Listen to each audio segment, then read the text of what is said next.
Good evening, folks. Say good evening. How's it going, guys? Your bro Rich here. Today in this video, I've got a very special video for you all. And this takes part. This is still like some continuation from my old channel, which I did extremely well on. Today in this video is going to be something completely different to what I normally do. Today in this video, I'm going to be talking to you all about movies right now. So, specifically, for all you Hasbro fans out there, let me explain. So, so this is for all you Transformers fans out there, actually. So, yeah. Today I'm going to be talking to you all about the Transformers movie franchise. So, this is something I've been wanting to do for a long time, considering I've never really talked about like Transformers before, but I thought to myself, heck, why not? So I'll be doing like, I would say all of them probably. I don't know, but I'll figure something out what I want to do for that. So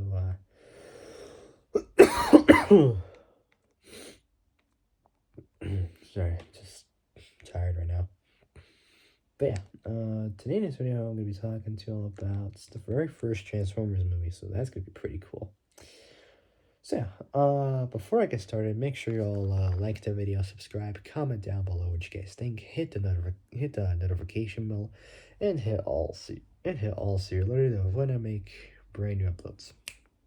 All right, so without any further ado, let's get started. So, Transformers 2007, the film, obviously. Here we go. So, Transformers is a 2007 American science fiction film based on Hasbro's toy line of the same name. Obviously, Transformers. Like Hasbro does very good Transformers toys. Super cool. Not just that they do the original one, Revenge of the Fallen, Dark of the Moon, the Generation, like the G1 Transformers, Transformers Prime, blah blah blah blah blah blah blah, until like the latest one, probably Rise of the Beasts and all that kind of stuff. So yeah, so it's a 2007 American science fiction film based on Hasbro's toy line of the same name movie. I watched the movie a couple days ago. Super cool. The movies from the 2000s, which is like bang on, like up to date, just pretty damn cool, honestly. I'll admit they're like old, but still they're just super cool. Like older movies are just pretty cool, especially from the 2000s. Anyways, so it's a 2007 American science fiction film based on Hasbro's toy line. So based on Hasbro's toy line, it's a toy line of the the same name. The film was directed by Michael Bay. Michael Bay from a screenplay. So screenplay by both Roberto Orci, spells Orci, and Alex Kurtzman. It's the word Kurt, and then Z or Z, and then man. So Kurtzman, or something like that. I don't know. It stars Shia LaBeouf as Sam. It stars Shia LaBeouf Shia LaBeouf as Sam Witwicky. So Sam Witwicky. So Sam Witwicky, a teenager who gets caught up in a war between both the heroic Autobots and the evil Decepticons. Two factions of shape-shifting alien robots. Both the Autobots and Decepticons both seek a powerful artifact called the Allspark. So the Allspark, to win the war that's devastated has devastated their home planet of planet of Cybertron. Tyrese Gibson, who who he was also in Fast and Furious, obviously Roman Pierce. So Tyrese Gibson, Josh Duhamel, Anthony Anderson, Megan Fox, Rachel Taylor, John Turturro, and John Voight, something like that. I don't know. Also star while Peter Cullen and Hugo Weaving voice respectively both Optimus Prime, and Megatron, so respectively. Don Murphy was initially interested in developing. So Don Murphy was oh, hold on. So before I do that, I'm just gonna do the next part. So obviously it was directed by Michael Bay. So directed by Michael Bay.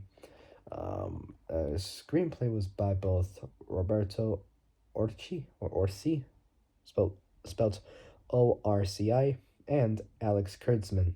Story was by um, John Rogers and also Roberto Orci and Alex Kurtzman. Story was by John Rogers. John Rogers, Roberto Orci. John Rogers, Roberto Orci.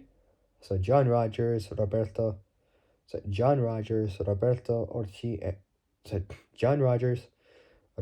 Orci, and Alex Kurtzman.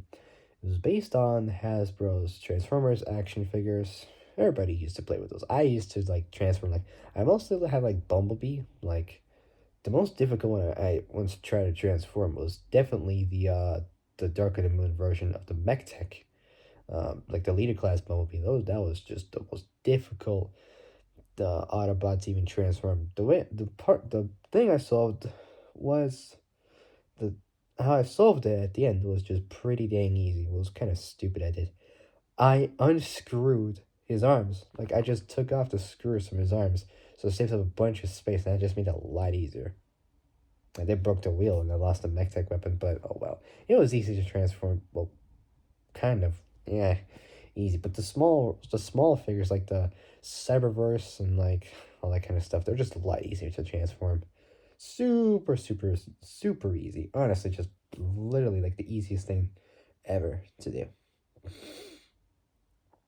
Anyways, so yeah, both the Autobots and Decepticons both see. Oh, hold on, blah, blah, blah, blah, blah. Say both the Autobots and Decepticons. Where was I? So both the Autobots and Decepticons seek a powerful artifact called the Allspark to win the war that's devastated their home planet of Cybertron. Tyrese Gibson, Josh Duhamel, Anthony Anderson, Megan Fox, Rachel Taylor, John Turturro, and John Voight also star while both. So John Voight also star while both Peter Cullen and Hugo Weaving voiced both Optimus Prime and Megatron respectively. So so it was directed by Michael Bay. Both the screenplay and story was by the screenplay and story was both by Roberto Orci and or Roberto Orci. I can't remember. I can't even say it properly. And Alex Kurtzman along with John Rogers, who also did the story. It was based on Hasbro's Transformers action figures. It was produced by Lorenzo di Bonaventura, I think. I can't remember. I can't really see from here. Yep, I'm using a TV for this one. Just thought, why not? So it was produced by Lorenzo di Bona. So Lorenzo di Bona. Lorenzo de Bonaventura. So Lorenzo de Bonaventura, Tom DeSanto, Don Murphy, and so Don Murphy and Ian Bryce.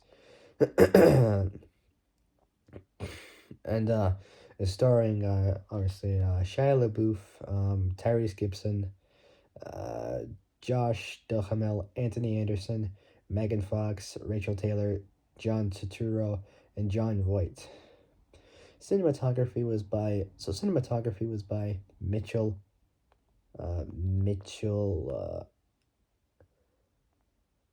Mitchell Amundsen. Amundsen. I can't remember. I can't really say well. It was edited by Paul. Who was it? Paul Rubel. Glenn Rubel, spelled Rube. So Rubell, and Glenn Scantlebury and Thomas A. Muldoon. The music was by Steve. Who was it? Steve Jablonski.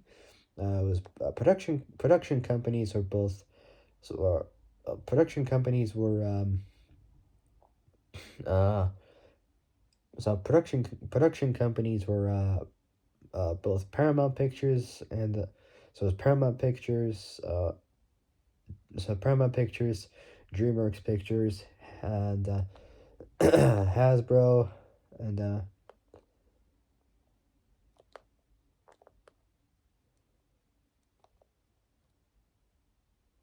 say Hasbro and De Bonaventura Pictures, A.K.A. DB Pictures, which is an American film and TV production company founded in 2002 by Lorenzo de Bonaventura, who is known for producing the Transformers films. And he was from New York City, born January 13th, 1957, age 68. Man. So from New York, the land of opportunity, which is what it's known as, always has been, always will be forever. All right. So music was by Steve Jablonski. Production companies were Paramount Pictures, DreamWorks Pictures, and Hasbro, and De Bonaventura Pictures. It was distributed also by Paramount Pictures. Release dates was in 2007. There's two actually. The first one was at the N Seoul Tower, aka the Namsan Tower, which is both a communication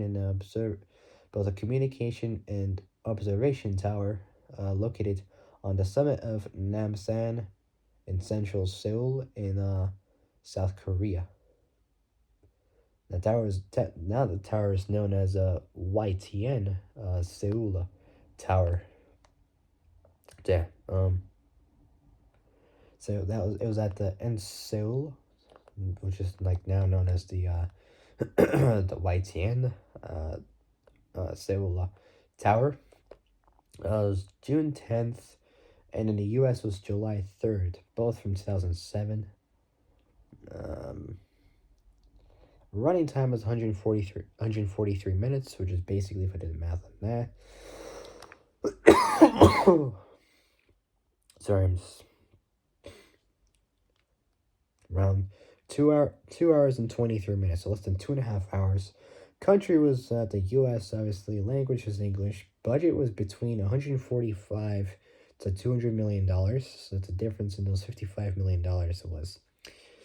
Box office, they made like 709.7 million. So 709,700,000. So it was like close to round ups, close to $710 million in total of the box office budget price or something. I don't even know what I'm trying to say. Like it's like the amount like they made for that kind of target. Anyways. Sorry. What is it? So both the Autobots and Decepticons both seek a powerful artifact called the Allspark to win the war that's devastated their home planet of Cybertron. Tyrese Gibson, Josh Duhamel, Anthony Anderson, Megan Fox, Rachel Taylor, John Turturro, and John Voight also star, while both Peter Cullen and Hugo Weaving both voice respectively Optimus Prime and Megatron, so respectively. Don, excuse me. Don Murphy was initially interested. So Don Murphy was initially interested in developing a GI Joe film, but then decided to develop a Transformers film after the U.S. went to war against Iraq, or Iraq, whatever you want to call it, in 2003, the year Too Fast and Furious came out. And so yeah, in 2003, both Don Murphy and Tom DeSanto developed the project in 2003. So developed the project in 2003, and DeSanto wrote a treatment. Steven Spielberg Steven Spielberg came on board as executive producer the following year, hiring both Roberto Or- Orsi and Alex Kurtzman to write the screenplay. Both the U.S. Armed Forces and General Motors loaned vehicles, both loaned vehicles and aircraft during filming, which both saved money for the production, and added realism to the battle scenes. Hasbro's promotional campaign for the film included um, so Hasbro's promotional campaign for the film in, so Hasbro's promotional campaign for the film included um, deals with various companies. Advertising included a virtual marketing campaign, um, coordinated releases of prequel comic books, toys, and just regular books, as well as product placement deals. So product placement deals with companies such as General Motors, Burger King, and eBay. Um, I swear Steven Spielberg also did like Back to the Future, I think.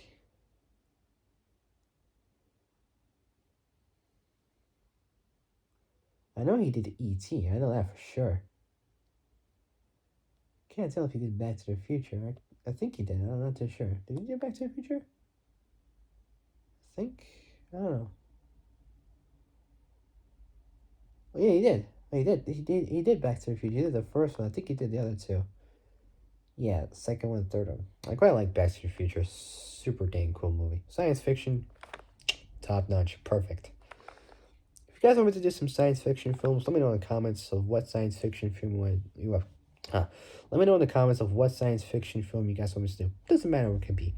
E.T., I don't know, probably Ghostbusters or whatever, Back to the Future, whatever you guys want me to do, let me know and I'll decide, because I got a bunch I want to do, and some video games as well I want to talk about, all that kind of stuff. But I don't know. I'll find out what I can do. I'll find out. Don't worry about it. Anyway, so Hasbro's promotional campaign for the film. Hasbro's promotional campaign for the film included. Hasbro's promotional campaign for the film included deals with various companies. Advertising advertising included a viral, sorry, not virtual, sorry, viral. Sorry, excuse me, throat was dry, can't even talk. Viral marketing camp. So viral marketing camp.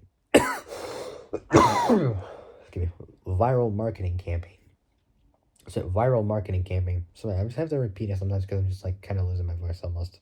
Cause I'm trying like almost like speaking quietly almost. But anyways, say viral marketing campaign. Coordinated.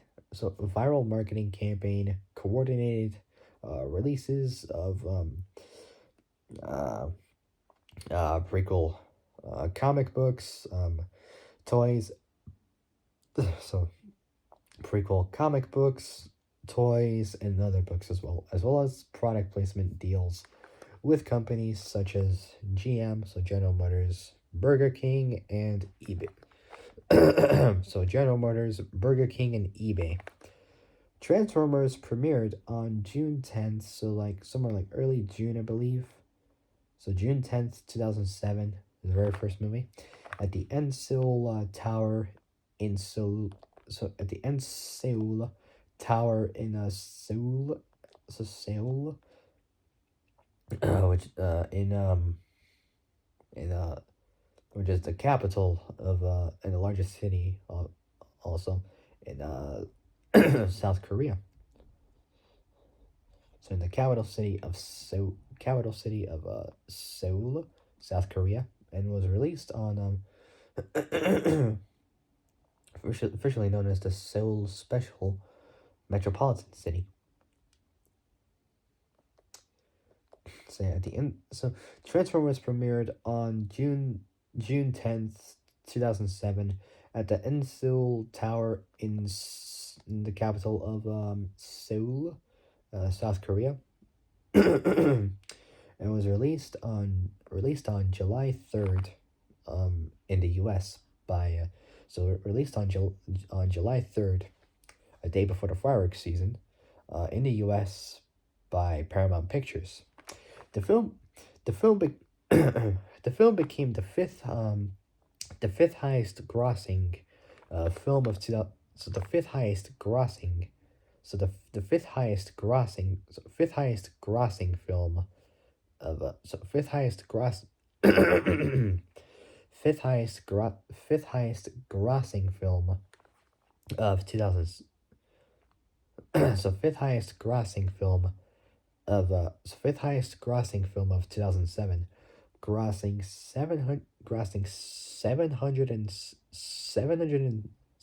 709.7, almost like $710 million worldwide, with an estimated 46 million tickets sold in the US. The film received mixed reviews. The film received mixed reviews from critics, as always with every film. Mixed reviews from different critics, obviously, with praise for the action sequences. With praise for the action sequences. So action sequences, visual effects, and sound design, but criticism of the screen time for both certain characters and the use of product placement. The film won four awards from the VES, the Visual Effects Society, and was nominated for Best Visual Effects, Best Sound Editing, and Best Sound Mixing as well at the 80th Academy Awards. It was followed by it was followed by it was followed by a sequel 2 years later, Revenge of the Fallen, and became a successful film series. Next up we got is the plot. So we all know how the plot goes, obviously. For those who don't know, you're not alone, because I'm about to tell you how it all goes down, obviously. So, the planet Cybertron, so on plot, the planet Cybertron, so the planet Cybertron, um, so the planet Cybertron was ravaged, by a civil war. So the planet Cybertron was ravaged by a civil war between. So the planet Cybertron was ravaged, by a civil war. Civil war being two Transformer factions. So the planet Cybertron was ravaged by a civil war between two Transformer factions: the Autobots, led by Optimus Prime, and the Decepticons, led by and so the Autobots, led by Optimus Prime, and the Decepticons, led by Megatron, for the Allspark, a cube-like object. A cube-like object. So a cube-like object, that's the source of all Cybertronian life. The Autobots want to find the Allspark to rebuild Cybertron, and end the war, while the Decepticons want to use it to conquer the universe. Um, Megatron, Megatron found the Allspark on Earth, but crash landed in the Arctic Circle and was frozen in the ice. Captain Archibald Witwicky and his crew of explorers stumbled upon Megatron in the year 1897. He took 41 brave sailors straight to the Arctic shelf. So, I don't really know who Captain Archibald Witwicky is played by, but I don't know. So, so Megatron found the Allspark on Earth, but crash landed in the crash landed in the Arctic Circle and was frozen in the ice. Captain Archibald Witwicky. So Captain Archibald Witwicky, and his crew of explorers, both him and his crew of explorers, um, stumbled upon Megatron in the year 1897. That was like 12 years after the car was even invented by Carl Benz, because he invented the motor car in the year 1885. Obviously, because that was the year the car was even invented.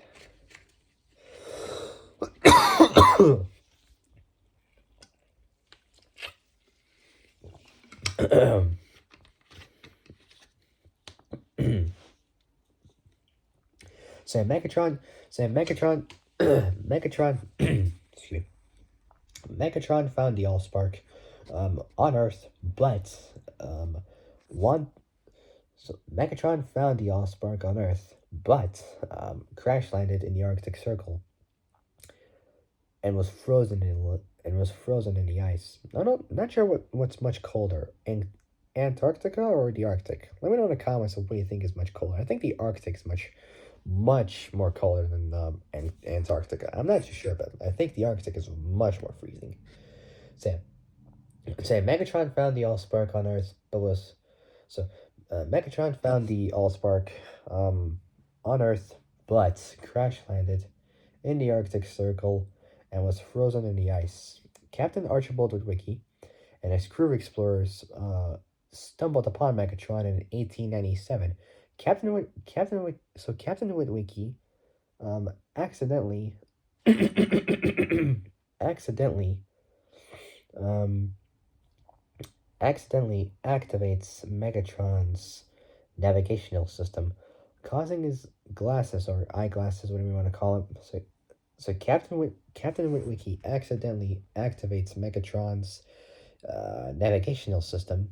So navigational system or just navigation system, whichever way you want to call it, doesn't really matter. Causing his eyeglasses or just glasses technically to be imprinted with the coordinates of the Allspark's location. Sector 7, a secret U.S. government organization, discovers the Allspark in the Colorado River.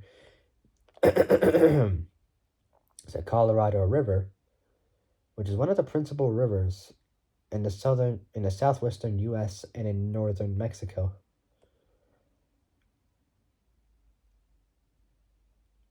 And also the 1,450 mile long river, or just 2,330 kilometer river, the fifth longest in the U.S., drains an expansive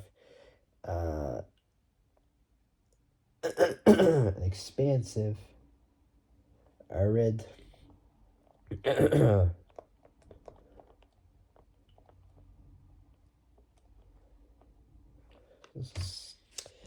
sorry, I can't really see what that says. Arid, there we go. Arid watershed that encompasses parts of 7 U.S. states and 2 Mexican states as well. The name Colorado derives from the Spanish language for colored reddish, due to its heavy sorry, due to its heavy heavy silt load.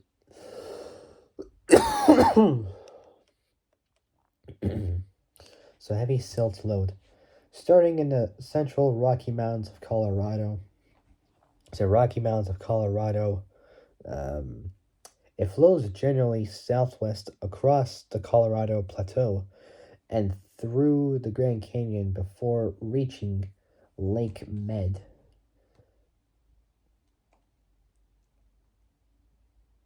It's like saying bead almost, but taking out the letter B, or it's like saying head, but taking out the letter H and just putting M into it, and you get mead or med or whatever you want to call it on the Arizona.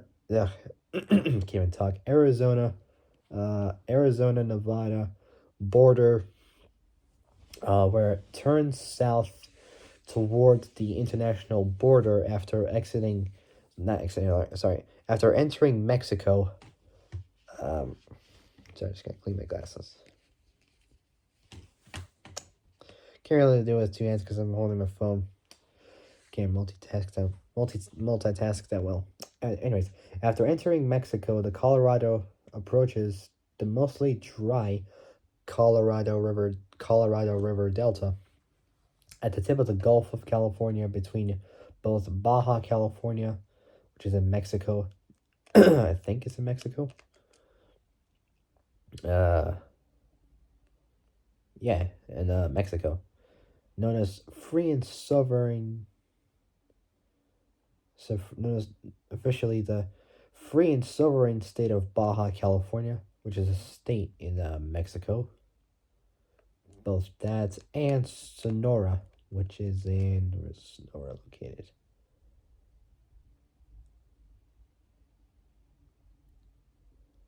It's one of 31 states, which, along with Mexico City, comprises the federal uh, entities of Mexico. So, both in Mexico, technically.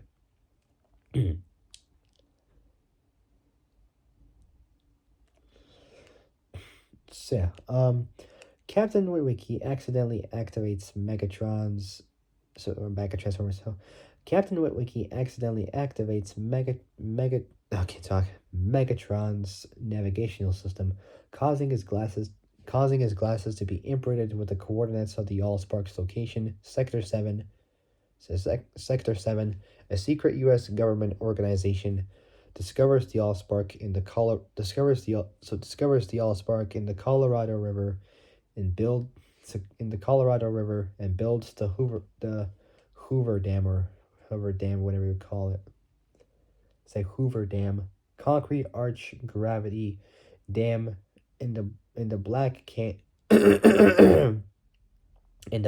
Canyon of the Colorado River, on the border between the U.S. states of both Nevada and Arizona. Somewhere also could be like close to, like, near California as well.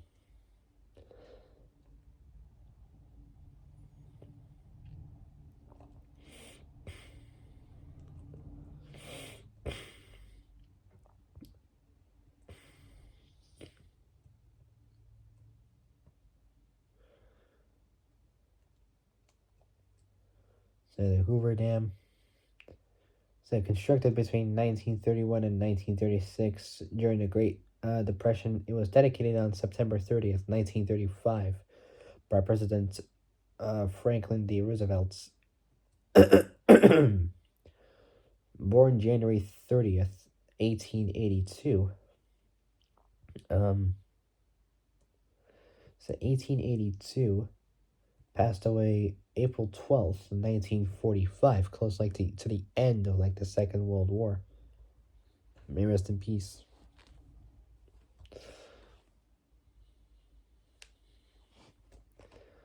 Excuse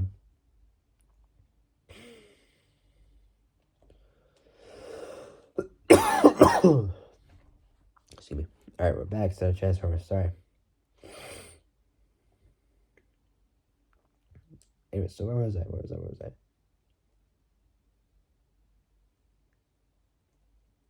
So Captain Witwicky accidentally activates Megatron's navigational system.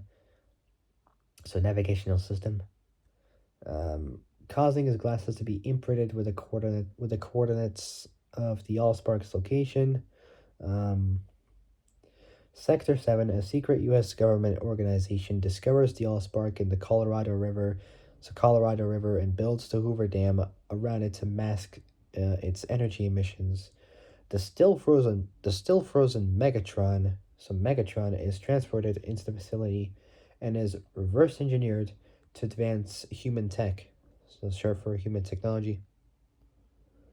It says A.K.A. backwards surges back engineering, which is a process or method through which so either a process or method which through which one attempts to understand through deductive reasoning how a previously made device, process, system, or like a piece of software accomplishes accomplishes a task with very little or if any insights into exactly how it does so, depending on the system under consideration and the technologies employed. The knowledge gained during reverse engineering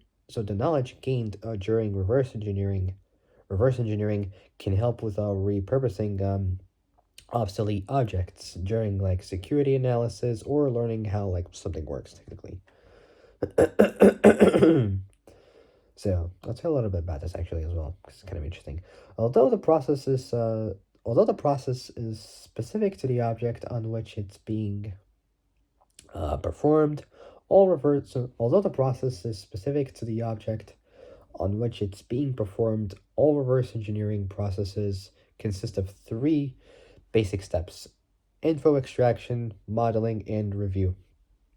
Info extraction is the practice. I can't talk. Info extraction is the practice. Is the practice? I can't talk.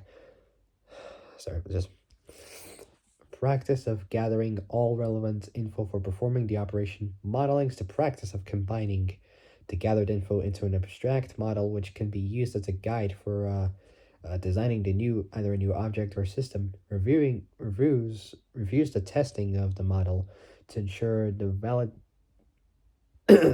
validity of the chosen abstract.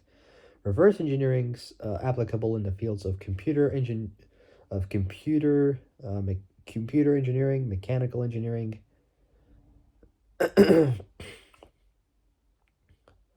these types of engineering. So in the fields of computer, mechanical, design, electrical, electronic, civil, software, chemical engineering, systems biology, and much more. Sorry.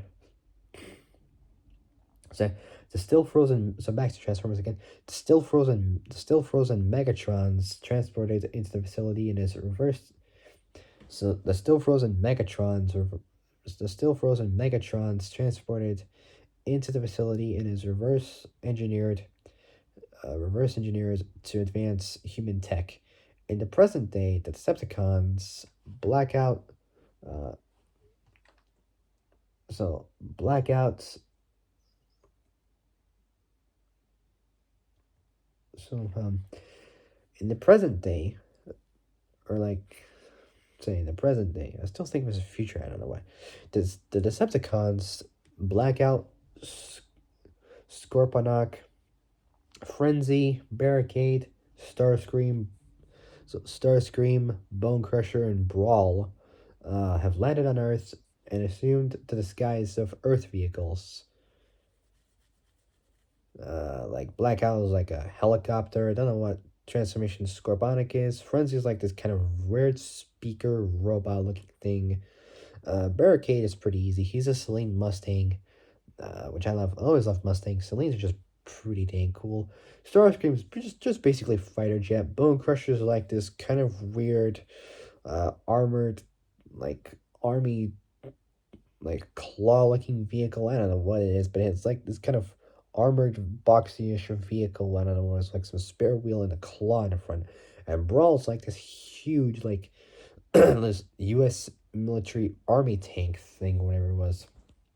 So they've landed on Earth and assumed the disguise of Earth vehicles.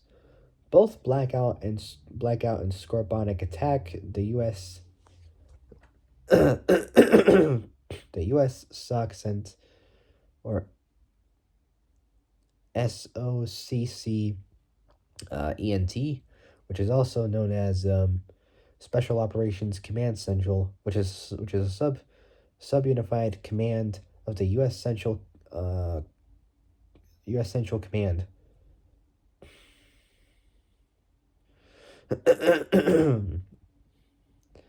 So, U.S. Central Command, or CENTCOM, is responsible for planning special operations throughout the CENTCOM area of responsibility, or AOR for short, both planning and conducting peacetime combined special operations training exercises, and orchestrating both command and control of both peacetime and wartime. So peacetime and wartime special operations as directed.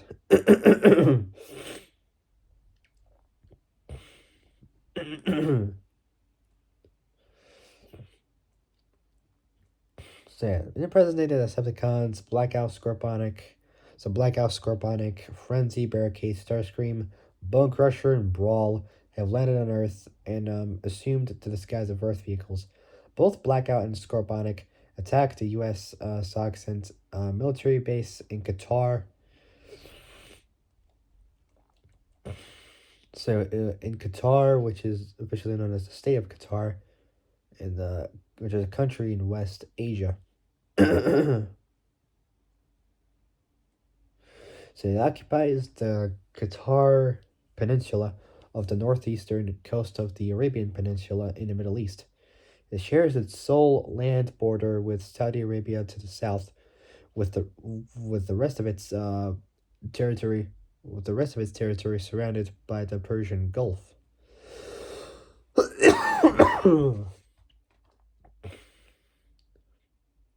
So both Blackout and Scorponic attacked U.S. Soxen's military base in Qatar and try to hack into the U.S. military network to find a location of both Megatron and the Allspark. So the location of both Megatron and the Allspark. Their missions thwarted when the base staff severs the network cable connections, while Blackout destroys the rest of the base. Um, Captain Lennox, Sergeant Epps, EPPS, I think. Hold on, let me just. I think it is. Where the heck is it? Yeah, Sergeant Epps and their small group of survivors, with photographic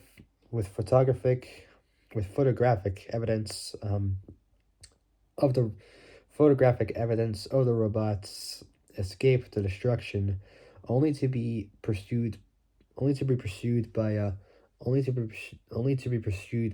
Scorbonic, but he's repelled by airstrikes. Lennox's team discovers that the only effective weapons against the Transformers' armor are high beats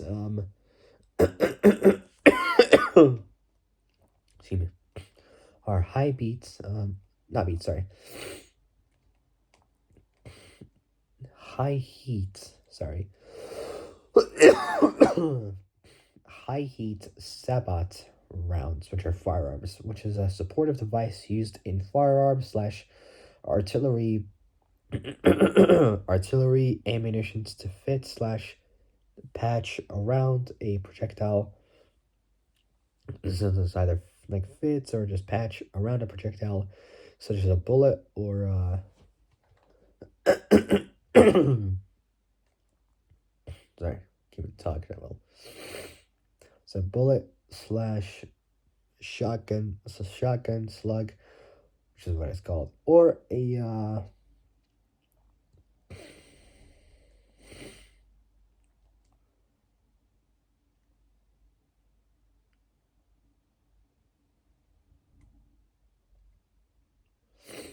or a flèche-like projectile, such as like a kinetic energy penetrator, and keep it aligned in the center of the barrel when fired.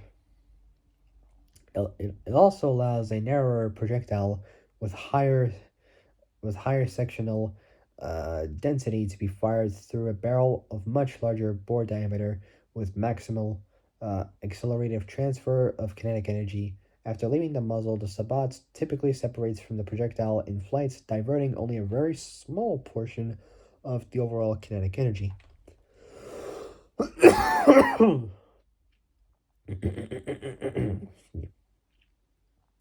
Lennox's team discovers that the only effective weapons against the Transformers' armor are are high heat Sabot rounds.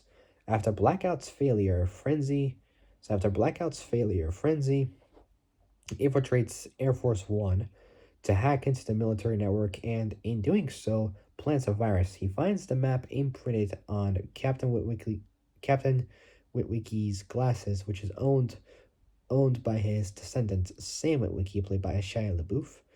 Both Frenzy and Barricade begin tracking Sam's location in Los Angeles, which is in LA, which currently to this time now are suffering from the wildfires, so everybody has to evacuate Los Angeles as much as they can to leave their homes to avoid the dangers of fire.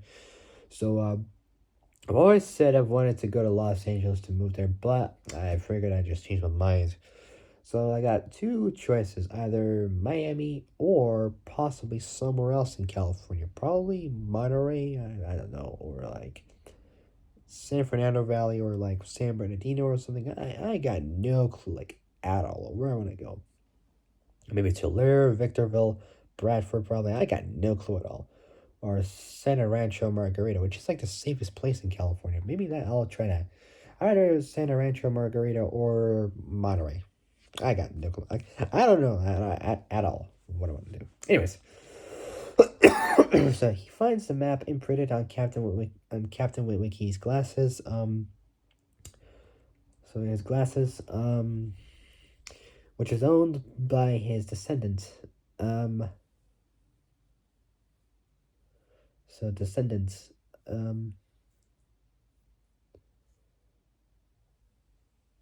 Sam Witwicky, both Frenzy and Barricade begin tracking Sam's location in LA. One of the Autobots, Bumblebee, is also on Earth, disguised as a 1976 Chevy Camaro, and is brought by Sam while shopping for his first car.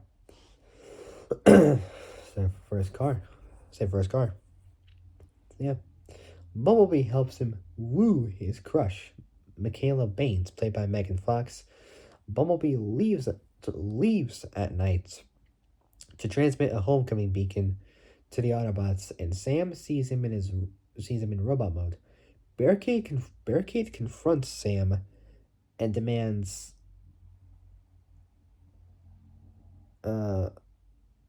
Archibald's glasses. But Bumblebee rescues both him and Michaela after Bumblebee upgrades his vehicle form. After Bumblebee upgrades his vehicle form by scanning a 2007 Camaro, which that was just a concept at that time, they rendezvous with the Autobots, Optimus, Jazz,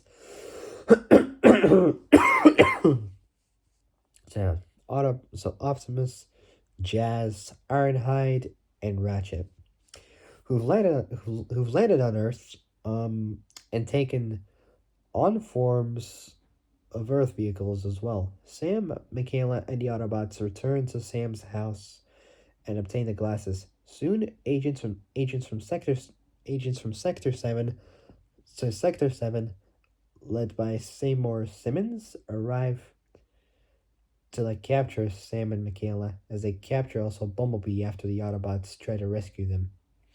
Frenzy, disguised as a mobile phone, that was just funny. But that was not his full form, it was just his head, technically. When Michaela nearly cuts him up and Sam just kicks his head so far, just honestly, the most funniest thing, just literally just kicking a football. It's that kind of height. It's just nuts. At least Frenzy did not even get sick from all that. Anyways, so yeah, Frenzy disguised as a mobile phone. Frenzy disguised as a mobile phone secretly accompanies the group secretly accompanies the group to the Hover Dam and releases Megatron, locating the Allspark. Allspark frenzy alerts the other Decepticons. Sam convinces the Sector 7 agents to release Bumblebee so that he can he can get the Allspark to release Bumblebee so that he can get the Allspark to Optimus. Frenzy's virus has shut down worldwide communications, but a pair of hackers, both Maggie Madsen and Glenn Whitman, managed to establish a signal. So managed to establish a signal to the Air Force. The Autobot human convoy um, goes to Mission City to obtain a radio to guide the Air Force and secure an extract and so to guide the Air Force and secure an abstraction and secure an extraction. There we go for the Allspark as the Decepticon forces attack the convoy. During the ensuing battle, Brawl, Bone Crusher, Frenzy, Jazz, and Blackout are all killed.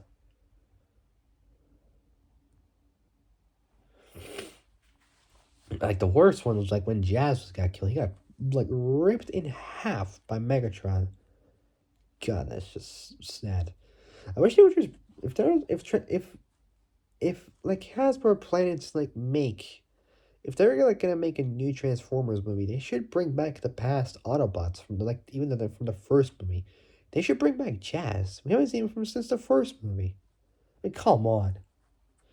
I mean, Jazz is just like the funniest. He was like the funniest Autobot ever. I mean, he's just cool. I mean, I used to like Bumblebee, but if I had to pick like my most favorite Autobot, I figured Jazz would be like the coolest. Like, he's funny.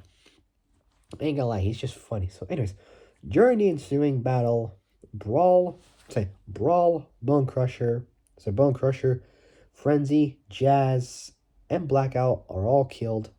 Sam manages to ram the Allspark into Megatron's chest, both killing him and destroying the Allspark.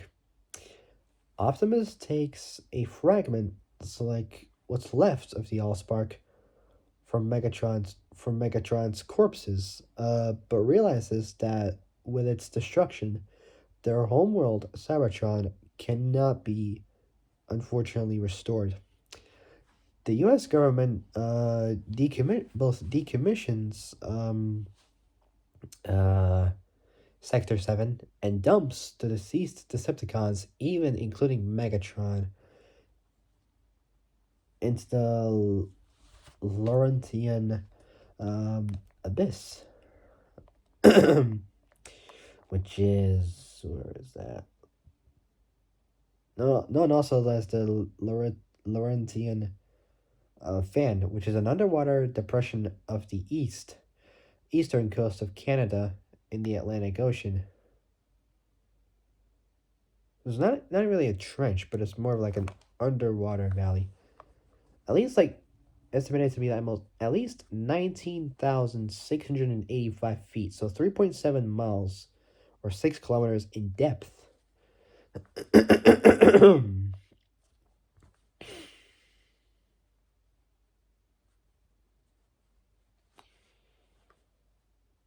And it's like 43 and 43 degrees and 40 degrees north and 56 degrees and 10 degrees west, so like the approximate coordinates. I am no good at coordinate stuff, I'll be honest. I'm just not good at like this kind of stuff. Anyways, so the U.S. government decommissions Sector 7 and dumps the deceased Decepticons into the Laurentian abyss. Sam Sam both so into the Laurentian, or I can't even say it that well. Laurentian abyss. Both Sam and Michaela begin a relationship, and Optimus sends a signal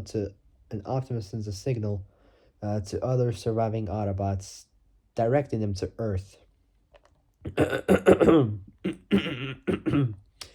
Alright, next up we got is cast. So that's just pretty easy. So we got Shia LaBeouf as Sam Witwicky, the young descendant of an Arctic explorer who stumbles upon a big secret that becomes the Earth's final hope. We got Tyrese Gibson as a Sergeant Robert Epps, a U.S. Air Force combat controller and technical.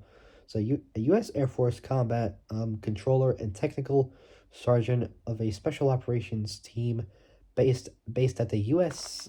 Saxon base in Qatar, and Lennox's best friend. Before Gibson was cast, Ashley Walters was approached for the role but had to turn it down, and he had already signed a deal to do a small independent film in the UK. We got Josh Duhamel as Captain William Lennox. Say Lennox. Both a good and dedicated,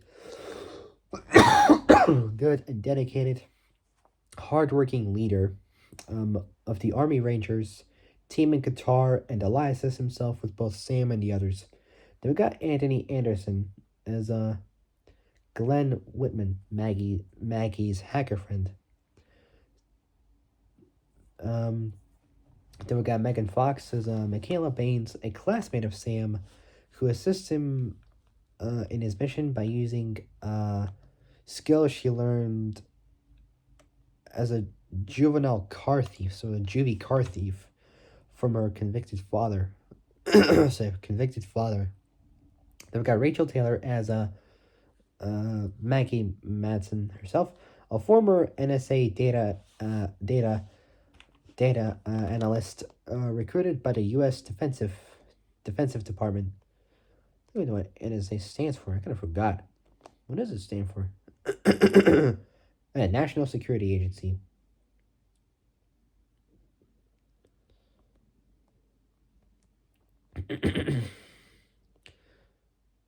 So NSA data analyst.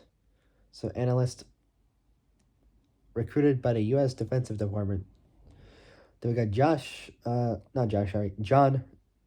Turturro as Agent Mayor Seymour Simmons, a special agent of the government agency sector. A special agent of the government agency Sector 7 Advanced Research Division. Then we got John Voight as John Keller, the U.S. Secretary of Defense. So the U.S. Secretary of Defense.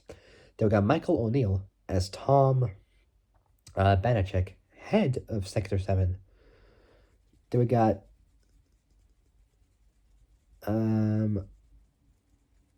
Kevin Dunn as Ron Witwicky, Sam's father. So Kevin Dunn as Ron Witwicky, Sam's father. Then we got Julie White as Judy Witwicky, Sam's mother. Then we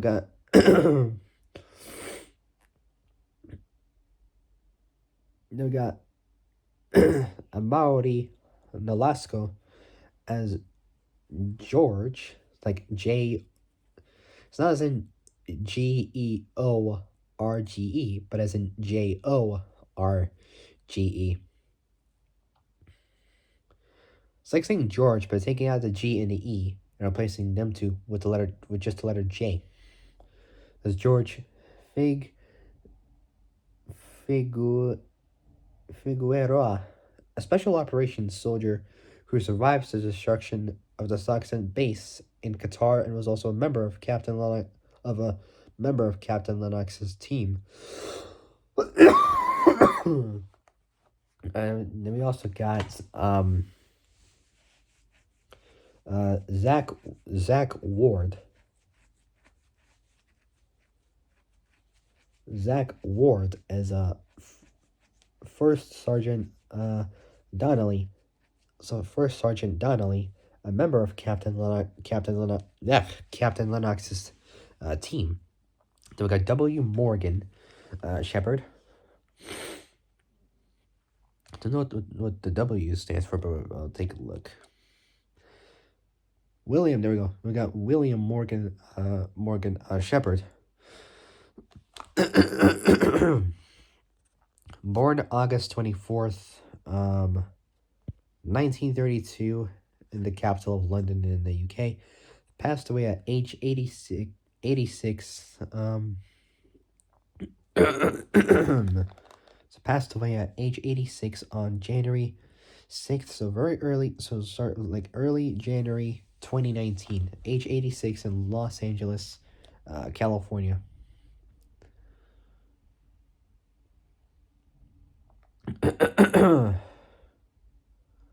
Not sure like what it was from. I got no clue. So I passed away in Los Angeles in California. In California. So California in the U.S. Age 8. So he passed away in Los Angeles in California. Age 86 on January 6th, 2019. I was still at school at that time. I don't know what it was from though, but I don't know. Like I do not know.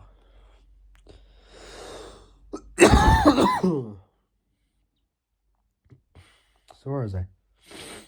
So we got John Voight. Oh,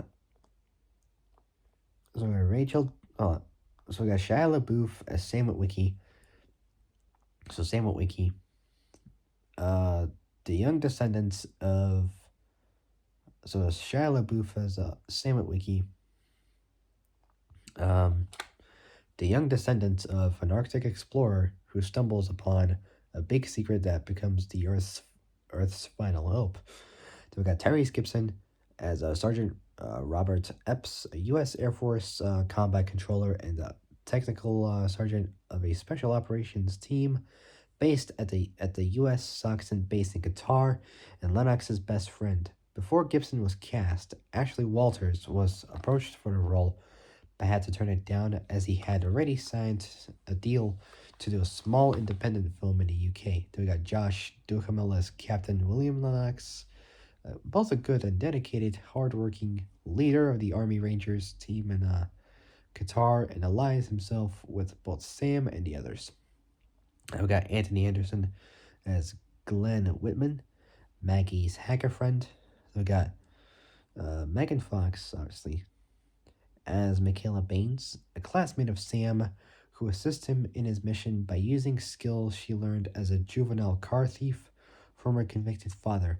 They got Rachel Taylor as Maggie Madsen, a former NSA data analyst recruited by the U.S. Defensive Department. So that was Rachel Taylor as Maggie Madsen, the former NSA data analyst, recruited by the U.S. Defensive Department. So U.S. Defensive Department. Then we got Josh Turturro as Agent Mayor Seymour Simmons, a special agent of the government agency Sector 7 Advanced, or ARD, Advanced Research Division. They got John Voight as John Keller, the U.S. Secretary of Defense. So the U.S. Secretary of Defense. They got Michael O'Neill as Tom Banachek, head of Sector 7. Then we got both Kevin Dunn and Julie White as the parents of Sam Witwicky. Kevin plays Rod, and Julie plays Judy. Then we got Amaury Nolasco as George Figueroa. Can't pronounce it well. It's like Spanish or something, I don't know. A special operations soldier who survives the destruction of the Soxton base in Qatar, and was also a member of Captain Lennox's team. And he also played Orange Julius in the 2003 movie Too Fast, Too Furious. Orange Julius sounds like a drink almost. So he was a special operations soldier who survives the destruction of the Soxton base in Qatar, and was also a member of Captain Lennox's team. Then we got Zach Ward as First Sergeant Donnelly. So Zach Ward as First Sergeant Donnelly. So So Donnelly, a member of Captain Lennox's team. Then we got W. Morgan Shepard. Uh, so William Morgan Shepard, um, as Captain Archibald Witwicky. So we got William Morgan Shepard, rest in peace. So, oh god, I did that. Back just clicked. Anyways, so we got William Morgan Shepard as Captain Archibald Witwicky, Sam's great great grandfather, who accidentally activates Megatron's navigational system while exploring the Arctic Circle. So Arctic Circle. Then we got what's next? Then we got Bernie Mac as Bobby Bolivia.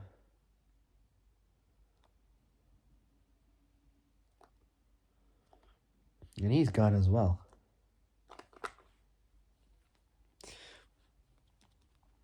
Rest in peace. He passed away a year after the first movie actually came out. I didn't know that actually.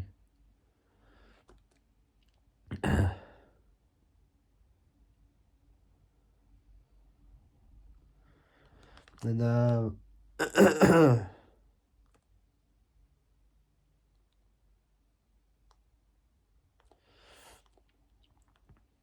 in the last 20 years of his life, actually, he publicly disclosed that he had severe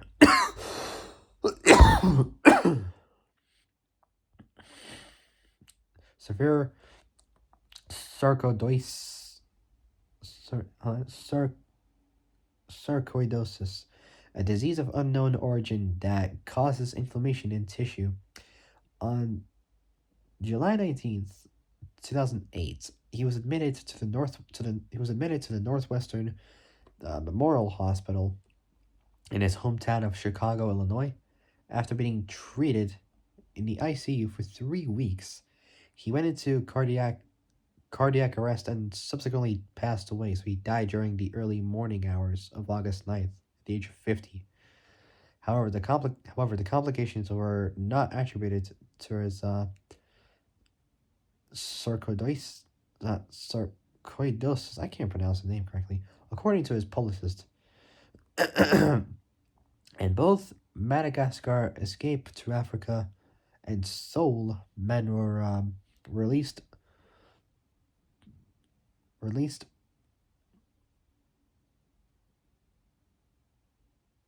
released posthumously and dedicated to his memory. Then we got Bernie Mac as Bobby Bolivia. So it's Bernie Mac as Bobby Bolivia, and so Bernie Mac as Bobby Bolivia, a used car salesman. Again, may rest in peace. Then we got John Robinson. Who is it? I think it is. Let's see. Yeah, John Robinson as Miles Lancaster, who's Sam's best friend.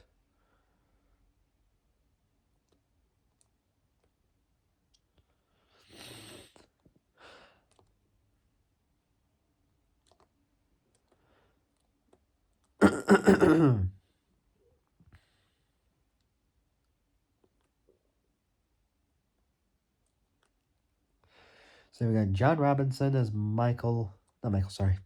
John Robinson as Miles Lancaster, Sam's best friend. So Sam's best friend.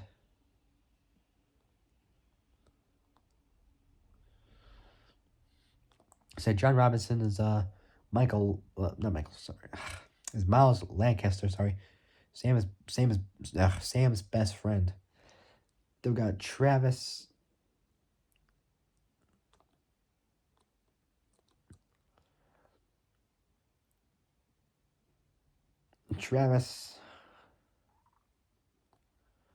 Scott. So Travis Van. His middle name is Scott. From Victorville, a city in Victor Valley in San Bernardino County, California. Its population is 2020, from the 2020 census, was 134,810 people. This year, 2025, I think, I don't know. I think a little bit less, a little bit more. I don't really know.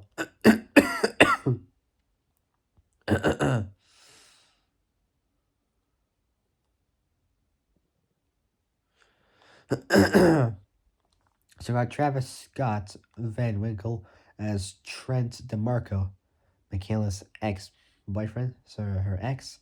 So we got Omar Benson Miller. So Omar Benson Miller.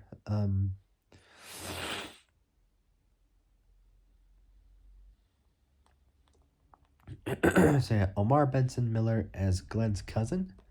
He's pretty funny, you know.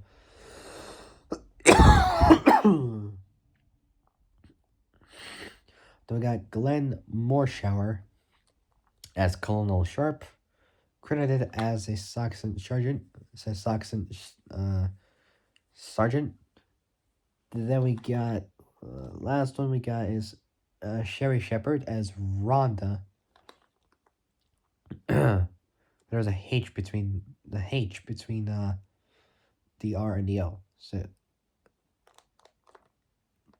last one we got is Sherry Shepard as Rhonda. IMAX re-release version only. Then we got the voices of like the Autobots and Decepticons that we got for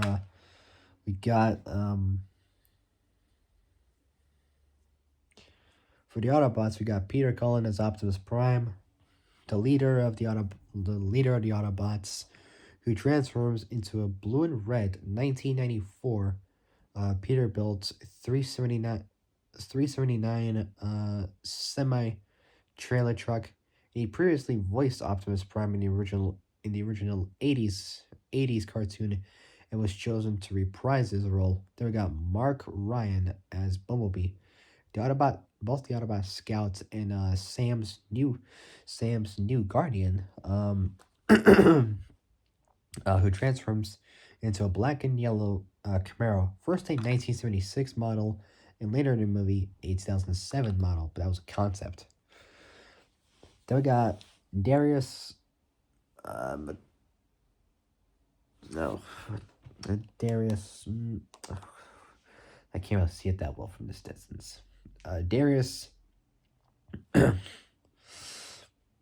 McCrary as Jazz, Optimus' second in command, who transforms into a silver 2006 Pontiac Solstice, which standard wise terrible, but the one from the movie is pretty dang cool. Not gonna lie. I mean, the one from the movie was just pretty cool. Different wheels, looks a bit more sportier, but still the regular one not so much. But from the movie, perfect. Say, Darius McCray.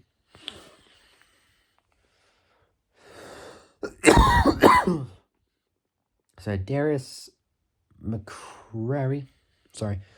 McCrary as Jazz.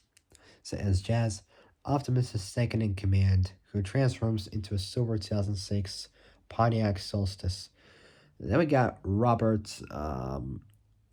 Foxworth as Ratchet, the Autobot. So Robert Foxworth as Ratchet, the Autobot medic, who transforms into a yellow 2007 search and rescue Hummer H2.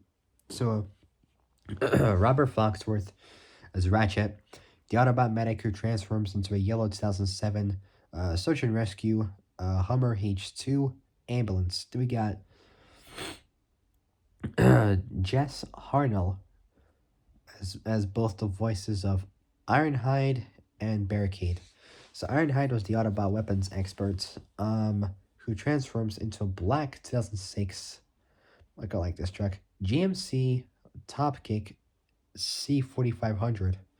Then we got Barricade, who he plays the Decepticon, both Scout and Interrogator, who transforms into a black 2007 Ford Mustang Celine S281 cop car.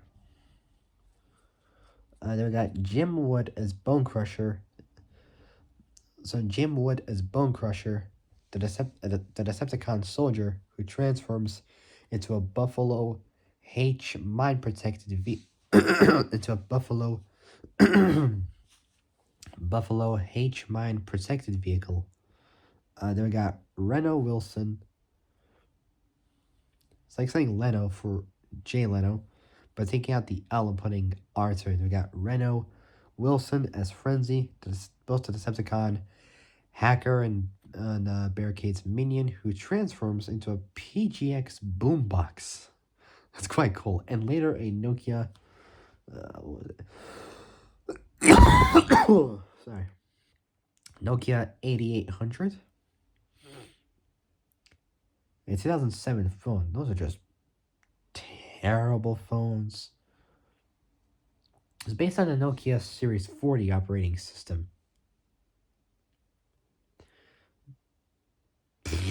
Whatever. Just whatever, man.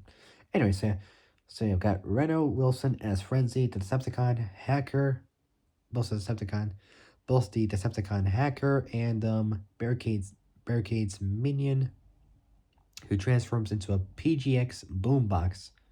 It's a PGX boombox, and later a Nokia 8800.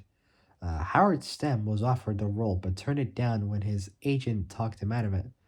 They've got Charlie Adler as Starscream, Megatron's second in command, who transforms into a Lockheed Martin F-22 Raptor, and he had previously voiced several characters, several characters, in the original series, most notably Silverbot. And last but certainly not the very least we got is Hugo Weaving as Megatron, the leader of the Decepticons who transforms into a silver Cybertronian jet. Frank Welker was considered to reprise his role, but according to the film's DVD commentary, Michael Bay thought his voice did not even fit. So Hugo Weaving, the guy who played Megatron, was chosen instead. After Hugo left the role, Frank returned as the voice of Megatron in later sequels. We got non-speaking characters, so the Decepticons who don't even talk. We got Blackout, Megatron's third in command, who transforms into a MH-53J Pavlo 3 helicopter. So transforms into a MH-53 MH-53J Pavlo 3 helicopter.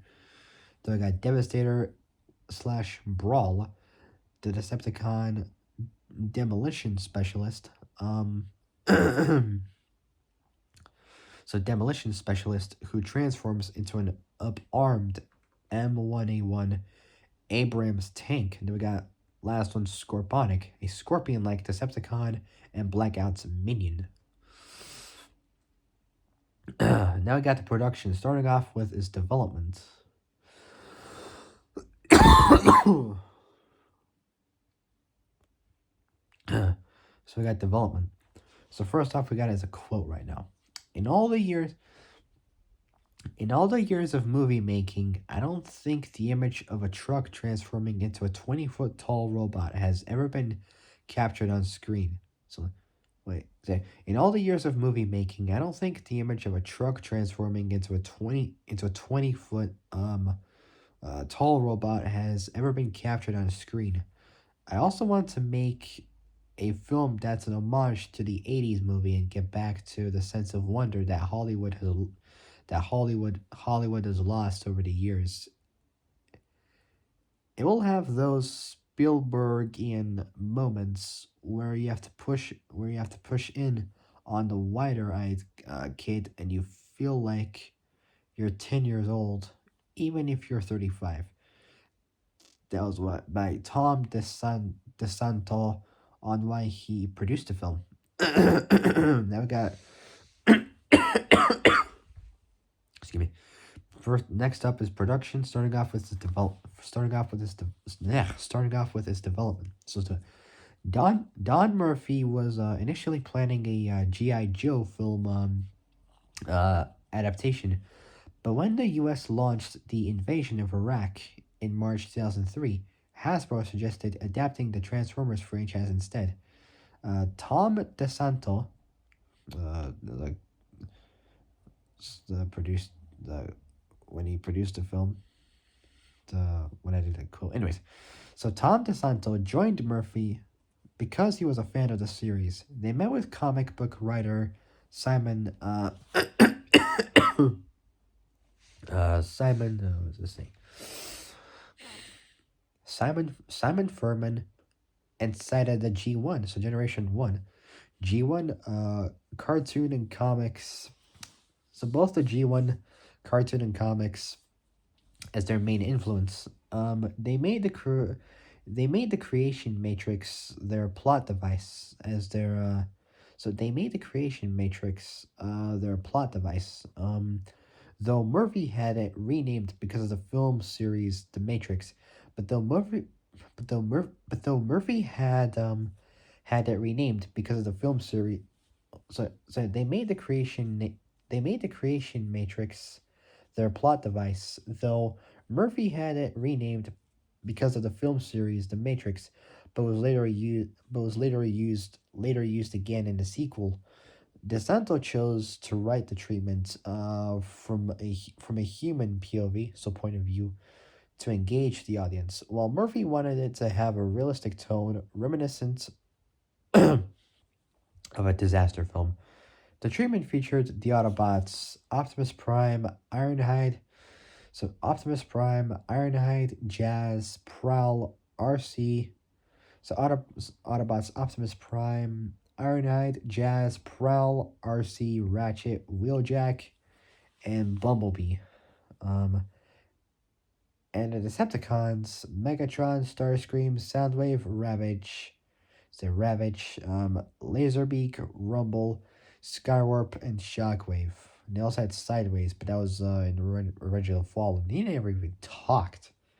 It was in like robot mode in like at least less than 10 seconds, and boom, he transformed back into a V8 powered Audi R8, because at that time it had a 4.2 liter V8 from the RS4.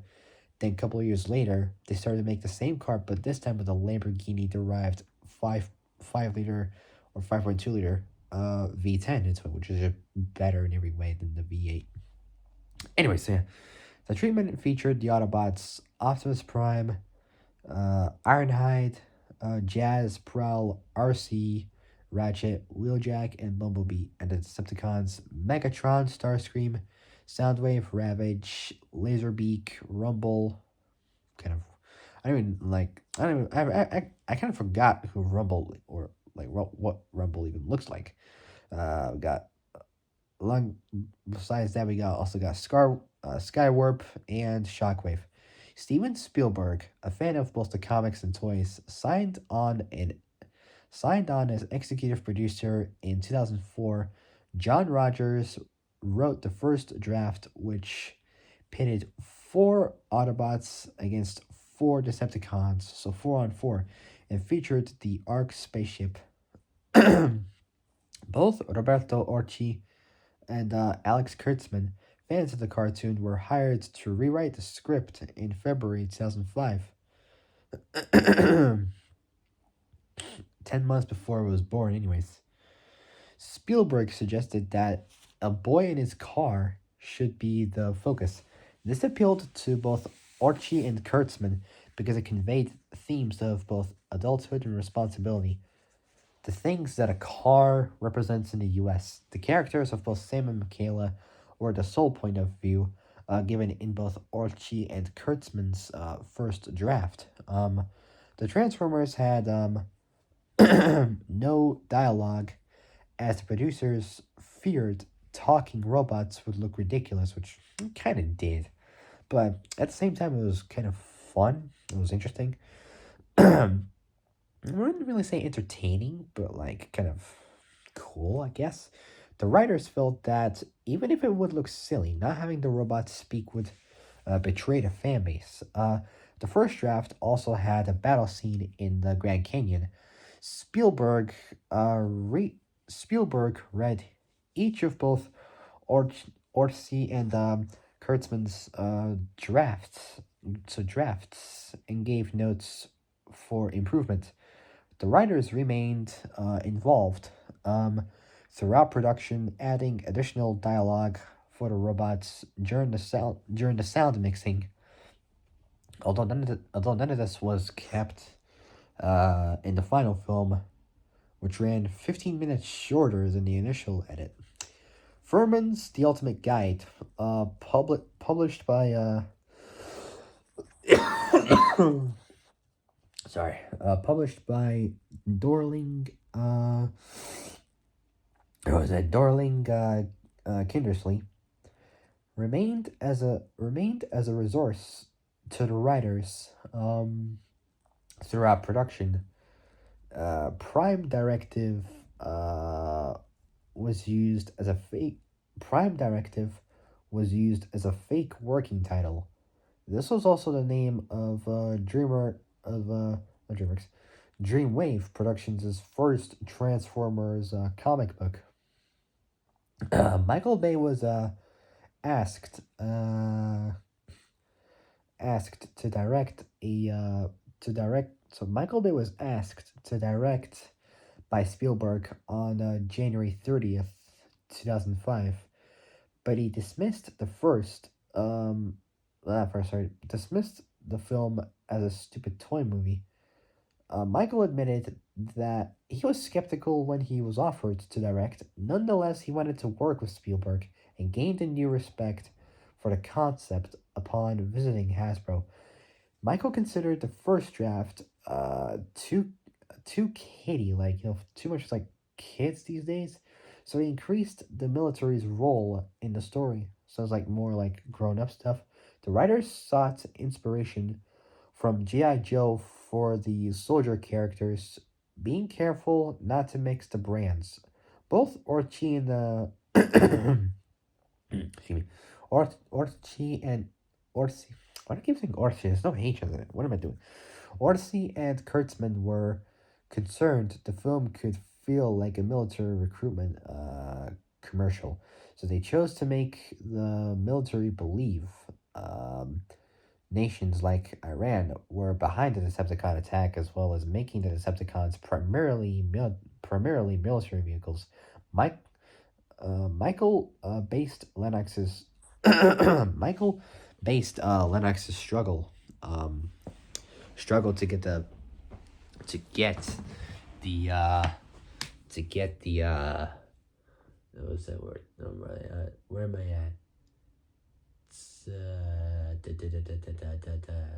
at?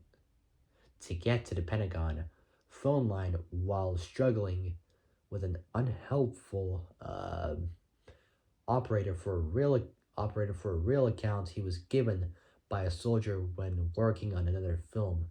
Both Orsi and Kurtzman experimented with numerous robots for the franchise, ultimately selecting the characters most popular among the filmmakers to form the final cast. What else? So the final cast.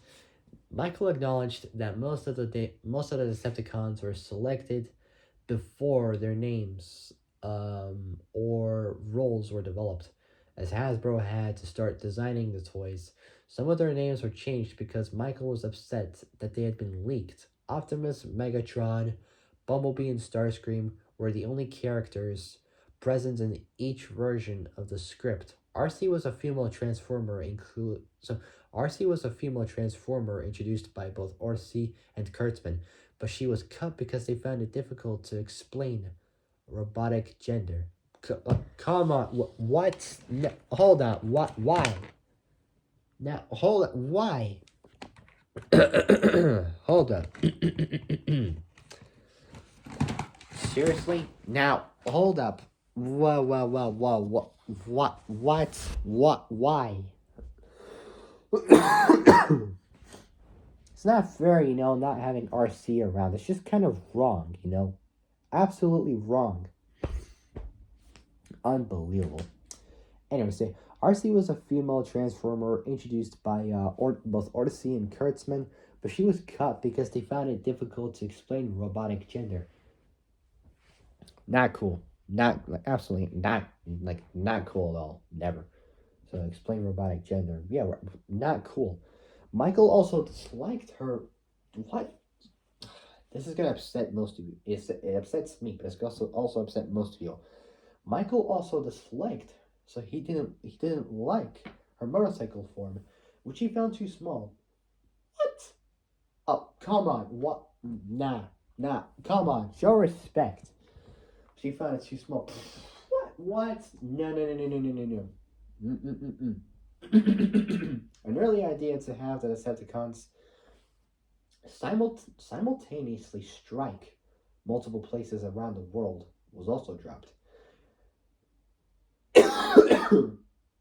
Excuse me. Michael said the film cost $145 million and explained, "My secret is I shoot very, very fast." He compared his way of working um, he compared his way of working to James Cameron, as they both work quickly and serve as their own assistant director. Michael took a 30% reduction in his fee to keep the production. So he took a Michael took a 30% reduction or 30% um, reduction in his fee to keep the product. So Michael took a 30% reduction in his fee to keep the production in L. So he took a 30% reduction in his fee to keep the production in LA and work with his usual crew.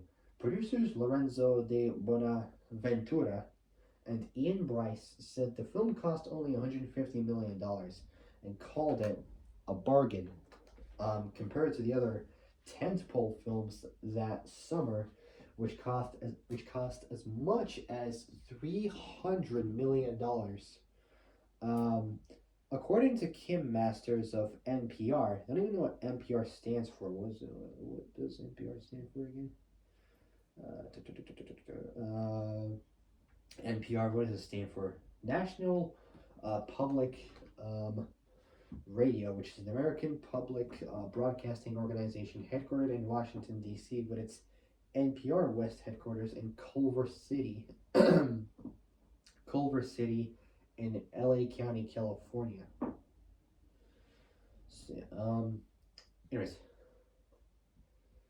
so according to Kim Masters of NPR, instead of boasting about how much they had spent, the studios, uh, instead of boasting about how much they had spent, the studios didn't like they did not want to admit to their real to their they didn't want to admit to their real budget and risk further cost inflation of cost inflation of other projects, and her Hollywood source said that the budget of Transformers had passed $200 million. Next up is the design. So this is kind of interesting. The filmmakers created the size of each robot with the size of their vehicle mode in mind. Supporting the Transformers is a rationale for their choice of disguise. It was a disguise on Earth. The concept of traveling uh, protoforms, usually platforms, but protoforms is called. Uh, it's like prototype forms. So protoforms was developed by Roberto Orsi when he wondered why aliens who moonlight as vehicles need other vehicles to travel. This reflected a desire to move to a more alien look, away from the blocky Generation 1 Transformers. Another another major influence in the designs was samurai armor. So samurai armor, returning full circle to the Japanese origins of the toy line, because they do have like also the Japanese versions of the Transformers figure. Also Transformers Prime, they also have like the Japanese versions, like the this whole Arms Micron situation. It's like I think Bumblebee. They have like Smoke Screen. I know. Terracotta Cliff Jumper, Nemesis Prime, all that kind of stuff. They have like All those Japanese versions of like the figures there. So another major influence in the designs was samurai armor. Kind of cool. Returning full circle to the Japanese origins of the toy line, the robots also had to look alien, or else they would have resembled other cinematic robots made in the image of man. A product placement deal with GM, so General Motors. What else? Supplied alternate forms for most of the Autobots, which saved $3 million for the production. So that's at least they saved some money. GM also provided nearly 200 cars, most of which were both either flood damaged, like they're like got damaged from like floods or something, or they were just non-sellable, like they're like not able to like be sold or something. I got no clue at all. What else? Destined for destruction in the climactic battle scene, the U.S. Armed Forces provided significant support, enhancing the film's realism. The film features F-22s, F-117s, and V-22 Ospreys. The first time these aircrafts were used for a film, soldiers served as extras, and authentic uniforms were provided for the actors. A-10 Thunderbolt 2s, so both that, both that and Lockheed AC-130s also appear. Captain Christian Hodge, it's like saying Dodge because taking out the D at the start of the word and putting H into it. Joked that he had to explain to his superiors that the filmmakers wanted to portray most of their aircraft as evil Decepticons. However, he remarked, "People love bad guys." Next up, we got another important factor is the filming. To save money for the production, Michael reduced his usual fee by 30%. He planned an 83-day shooting schedule. So an 83-day shooting schedule. I'm not sure how long that is in hours. I believe it's like I'd say probably like I'd say 2 maybe 3,000 hours. I'm not too sure how much it is. Anyways, so he planned on 83 days. So it's like less than 3 months technically. He planned an 83-day shooting schedule, maintaining the required pace by doing more camera setups per day than usual. Michael chose to shoot the film in the U.S. instead of either Australia or Canada, allowing him to work with a crew he was familiar with, and who understood his work ethic. A pre-shoot took place on April 19th, 2006, and principal photography began 72 hours, so 3 days later, at a Holloman Air Force Base, which stood in for Qatar. So Holloman Air Force Base, southwest of the central business district of where is it? Alamogordo in New Mexico, in Otero County in the U.S.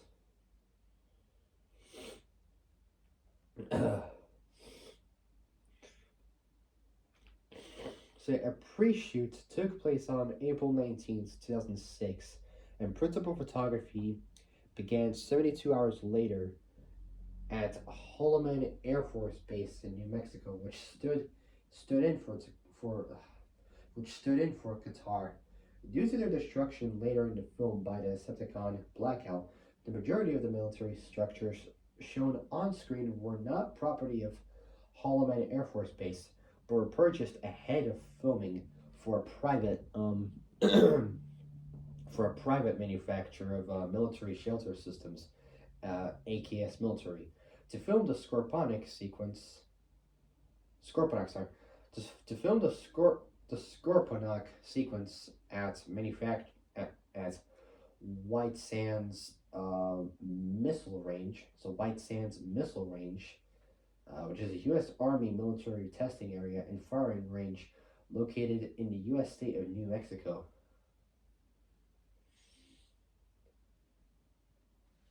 So, where was I? So to film the Scorponok sequence at White Sands missile range, missile range, a sweep was performed to remove unexploded, unexploded ordnance before building of a village set could begin. So they had to remove all of like the ordnance which are not exploded, like not blown up. So they had to remove all that before building of a village set could begin. Ironically, the village would be blown up. The scene was broken down for the air battle managers flying aboard the AWACS. So the AWACS aircraft, which stands for what does it stand for? Airborne Early Warning and Control. So Airborne Early Warning and Control aircraft um, who improvised dialogue as if it were an actual battle. The company also shot both at Hoover Dam and at the Pentagon. The first time since the September 11 attacks that film crews had been allowed at these locations. The external Hoover Dam scenes were shot before tourists arrived daily at 10 a.m. in the morning. With shooting moving inside for the remainder of the day, production in California were based at Hughes Aircraft at Playa Vista, where the hangar in which Megatron is imprisoned was built. 6 weekends were spent in LA, California, shooting the climactic battle, with some elements being shot on the Universal Studios backlot and at Detroit's Michigan's excuse me, and at Detroit's Michigan Central Station. The crew was allowed to shoot at Griffith Observatory, which was still closed for renovations begun in 2002 and would reopen in November 2006. Filming wrapped on October 4th, 2006.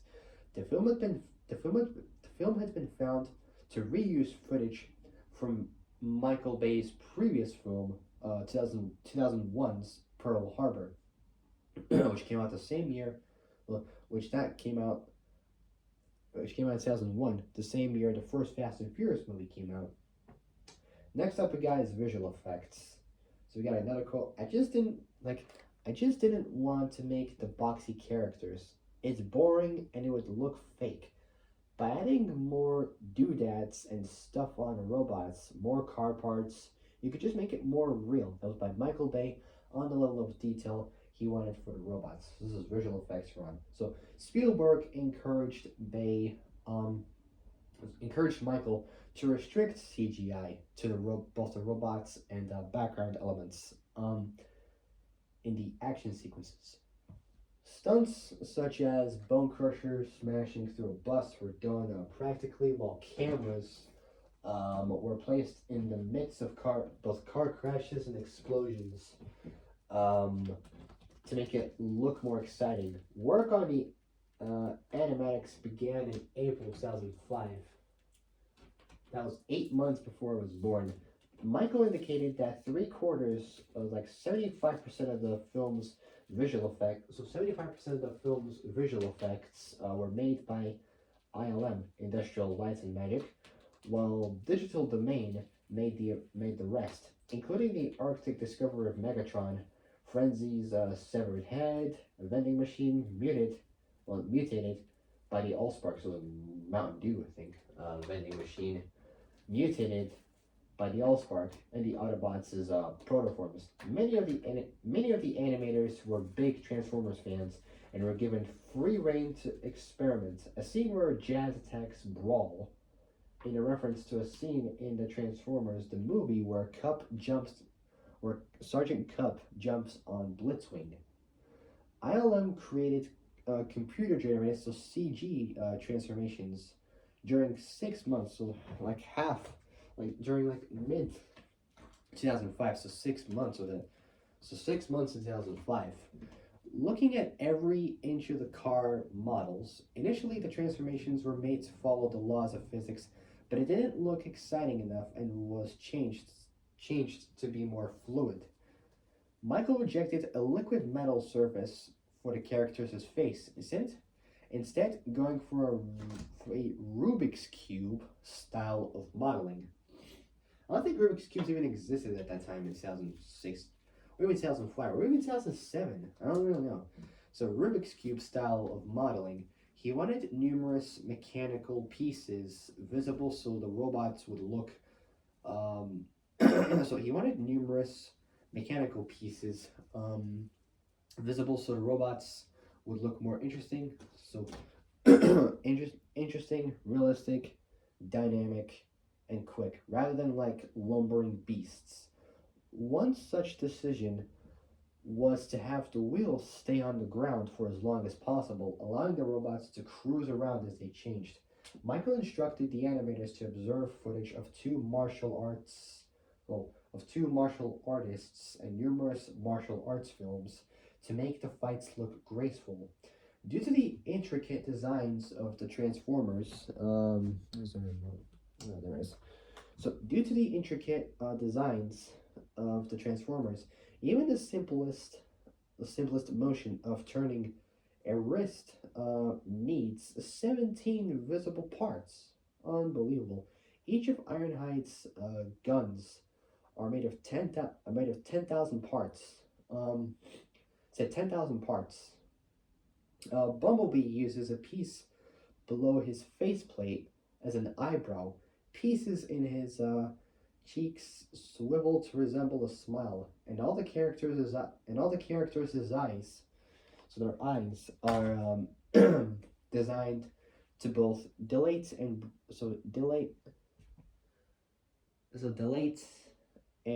brighten.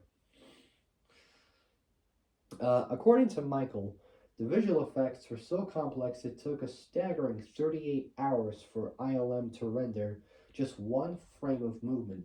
That meant ILM had to increase their processing facilities. Each rendered piece had to look like real metal, shiny or dull. This was difficult to model because both the aged and scared robots had to transform from clean cars. Clean cars, I mean, that just hurts. It's like a piece of artwork. It's just ruinous. Anyways, close up shots of the robots were sped up to look cool. But in wider shots, the animation was slowed down to convincingly illustrate a sense of weight. Or photographs were taken of each set. These were used as a reference for the lighting environment, which was reproduced within a computer, so the robots would look like they were convincingly moving there. Michael, who had directed numerous car commercials, understood ray tracing was the key to making the robot the robots look real.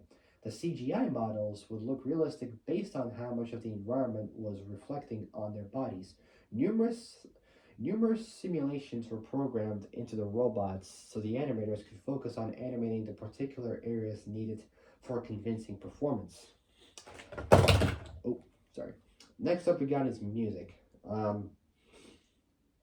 Not much on it, but let's just do it. Composer Steve Jablonski, who collaborated with Michael Bay on The Island, scored music for the trailers before work began on the film itself.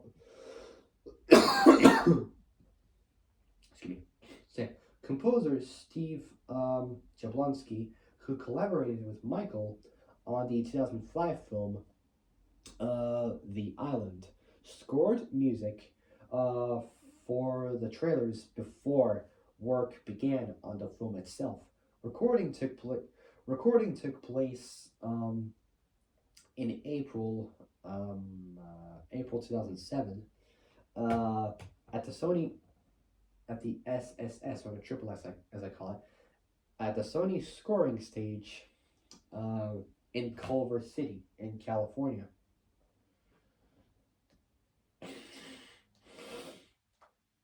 Say in Culver City in Los Angeles, California.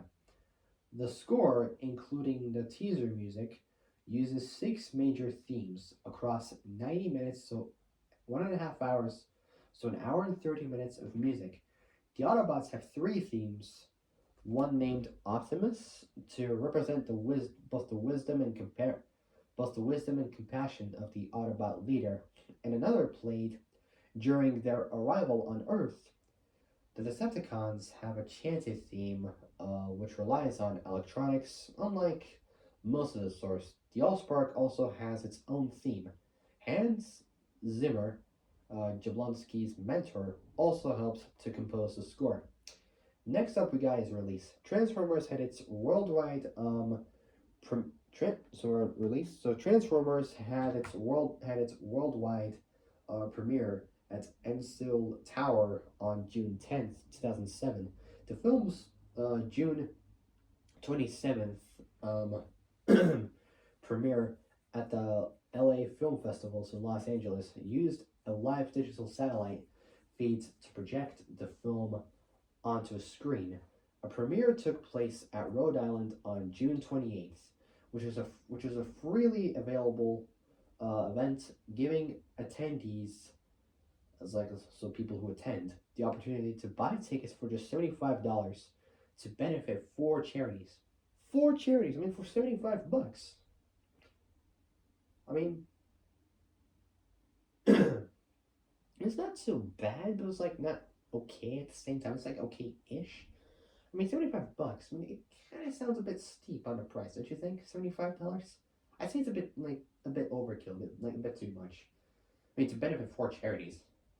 So the Rhode Island, so the four charities that they had to benefit were the Rhode Island, Rhode Island Community Food Bank, the Autism Project of Rhode Island, Adoption Rhode Island, and Hasbro Children's Hospital.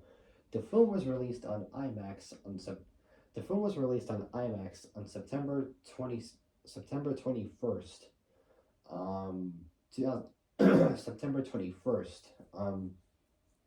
2007, with extended footage that had not been included in the general theatrical release.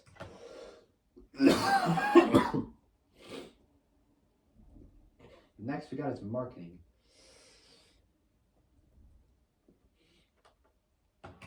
So Hasbro's toy line for the film was created over two.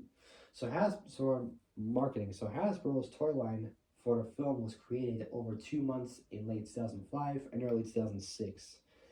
In heavy collaboration with the filmmakers, both Protoform, Optimus Prime, and Starscream were released in the U.S. on May 1st, so the start of May 2007, and the first wave of figures was released on June 2nd, so it was also early June.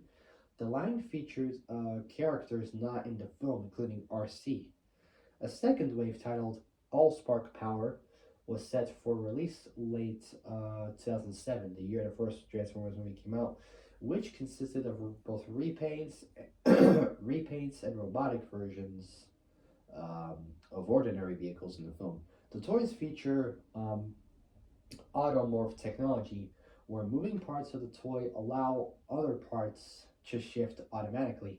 Merchandise for the film earned Hasbro $480 million, almost $500 million if you add like extra $20 million to the budget in 2007.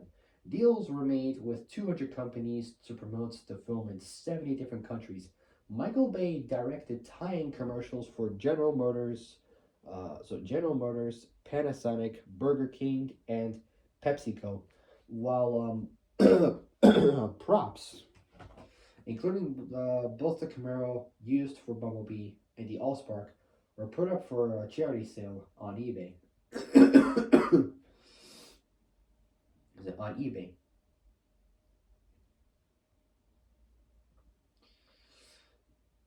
viral marketing, marketing, um, marketing alternate reality game was employed through the Sector 7 websites, which presented the film and all previous Transformers toys and media as part of a cover-up operation called Hungry Dragon, perpet- perpetrated by real-life Sector 7 to hide the existence of genuine Transformers. The sites featured several videos presenting evidence on Transformers on Earth, including a cameo. So, so the sites featured several videos presenting evidence of Transformers on Earth, including a cameo from the original Bumblebee. Next up, we got is home media. Transformers was released on both DVD and HD, so high definition DVD, on October 16th, 2007 in North America. The Walmart edition of the DVD included a shortened animated version of the prequel comic book titled Transformers Beginnings and featuring the voices of Ryan, Cullen, and Dunn, as well as Welker as Megatron. The target copy was packaged with a transforming Optimus Prime DVD case and a prequel comic book about the Decepticons. The DVD sold 8.3 million, so 8,300,000 copies in its first week, making it the fastest selling DVD of 2007 in North America. And it sold 190,000 copies on HD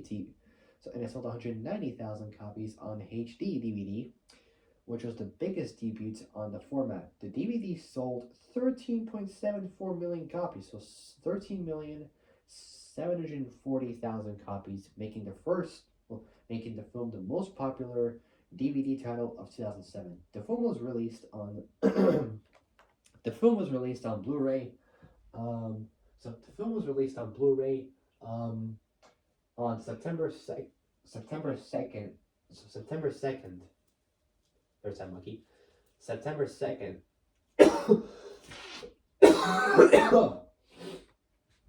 September 2nd, 2008.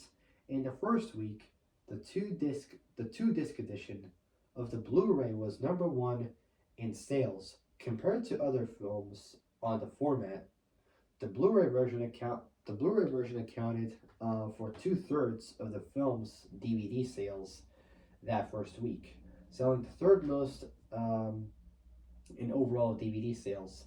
On June 16th, 2009, Paramount Pictures included a sticker on all new Transformers DVDs that contained a code to view exclusive content online from the first film and get a sneak peek at Transformers Revenge of the Fall in 2009. The content includes three exclusive clips from Revenge of the Fallen, behind-the-scenes footage from both films, and never-before-seen deleted scenes from the first film. So kind of like extended cuts almost, but whatever. Transformers was released on 4K UHD Blu-ray on December. So the original Transformers film was released on 4K UHD Blu-ray on December 5th, 2017. So 2017 was around 7 years ago. The film grossed a whopping $303.7 million in home sales. So that's $303,700,000 in home sales. Next up we got is the reception. So we got the box office first of all. So let's do it. So Transformers had the highest per screen and per theater gross in 2007 in North America. It was released on July 3rd, so very early July 2007, with 8 p.m. preview screenings on July 2nd. So still early July it was. The day before it was released. So So released on July 3rd, 2007, with 8 p.m. preview screenings on July 2nd. The US previews earned 8.8 million, so $8,800,000, and in its first day of general release, and in its first day of general release, it grossed $27.8 million. So $27,800,000, a record for to grossed $27,800,000, a record for Tuesday box office gross until it was broken by 2012's The Amazing Spider-Man. So The Amazing Spider-Man in 2012. It did, however, break Spider-Man 2's record for the biggest 4th of July gross, making $29 million. Round up like almost $30 million. I mean, for that in the UK, for that kind of amount, but in quid or pounds, you could get a Ferrari 250 GTO 1962 version for that kind of money. Even in the US, or like $35-40 million, you can get a 250 GTO for that kind of money. So it did, however, break Spider-Man 2's record. I think it was 2014, 2015 it came out. I can't remember. Spider-Man 2's record, or was it? Hold on. No, I was wrong. Wait. So yeah. So broken by the Amazing Spider-Man in 2012. It did, however, break 2004's Spider-Man 2's record for the biggest 4th of July gross, making $29 million, almost $30 million. Transformers opened in over 4,050 theaters in North America and grossed 70.5, so $70,500,000 in its first weekend, debuting at number 1 and amounting to a $155.4 million opening week, so $155,400,000.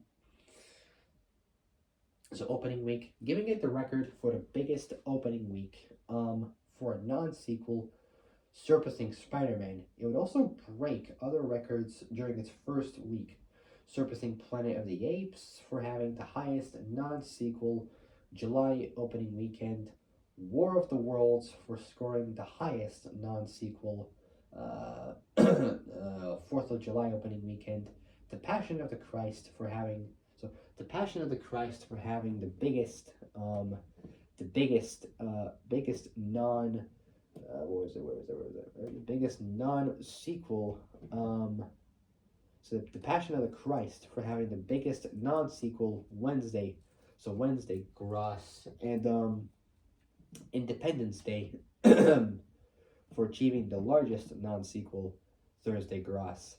The openings gross in the US was 50% more than what Paramount Pictures had expected. One executive attributed it to word to word of mouth.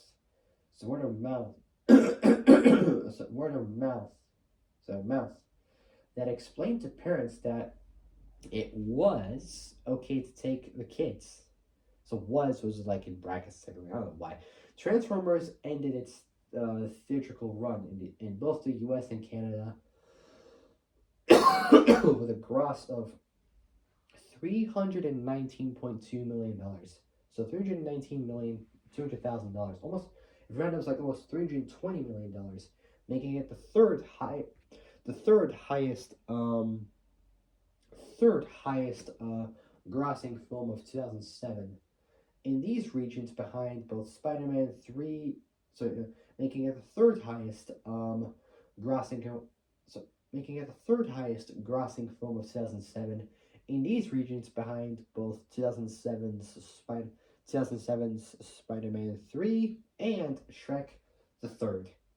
The film sold an estimated more than 46.4 million tickets in North America. So that's 46,402,100 tickets in North America.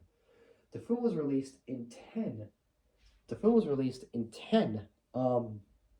international markets on June 28th, 2007, including Australia, New York first time. Including Australia, New Zealand. So Australia, New Zealand. I don't want to those two, either Australia or New Zealand. I would pretty much go to, but they're kind of the same, just with differences there. Including Australia, New Zealand, Singapore, and the Philippines. Say Philippines.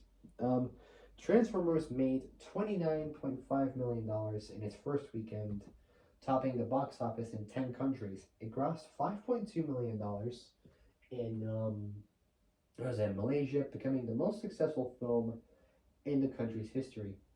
Transformers opened in China on July 11th and became the second highest grossing foreign film in the country behind the movie Titanic, making $37.3 million. So $37,300,000. Where is it? Its opening there set a record for a foreign language film, making $3 million. The film was officially released in the UK on July 27th, making £8.7 million. So 8,700,000 quid in the UK, and helped contribute to the biggest attendance record ever for that weekend. So, and helped contribute to the biggest attendance record ever for that weekend. It was second at the UK box office behind the Simpsons movie.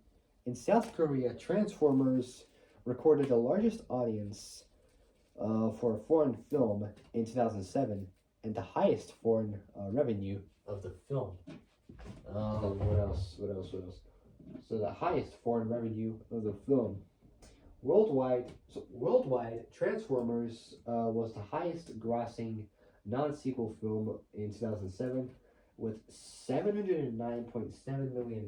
So $709,700,000, making it Michael Bay's fourth highest grossing film to date, with 3 of its sequels surpassing it.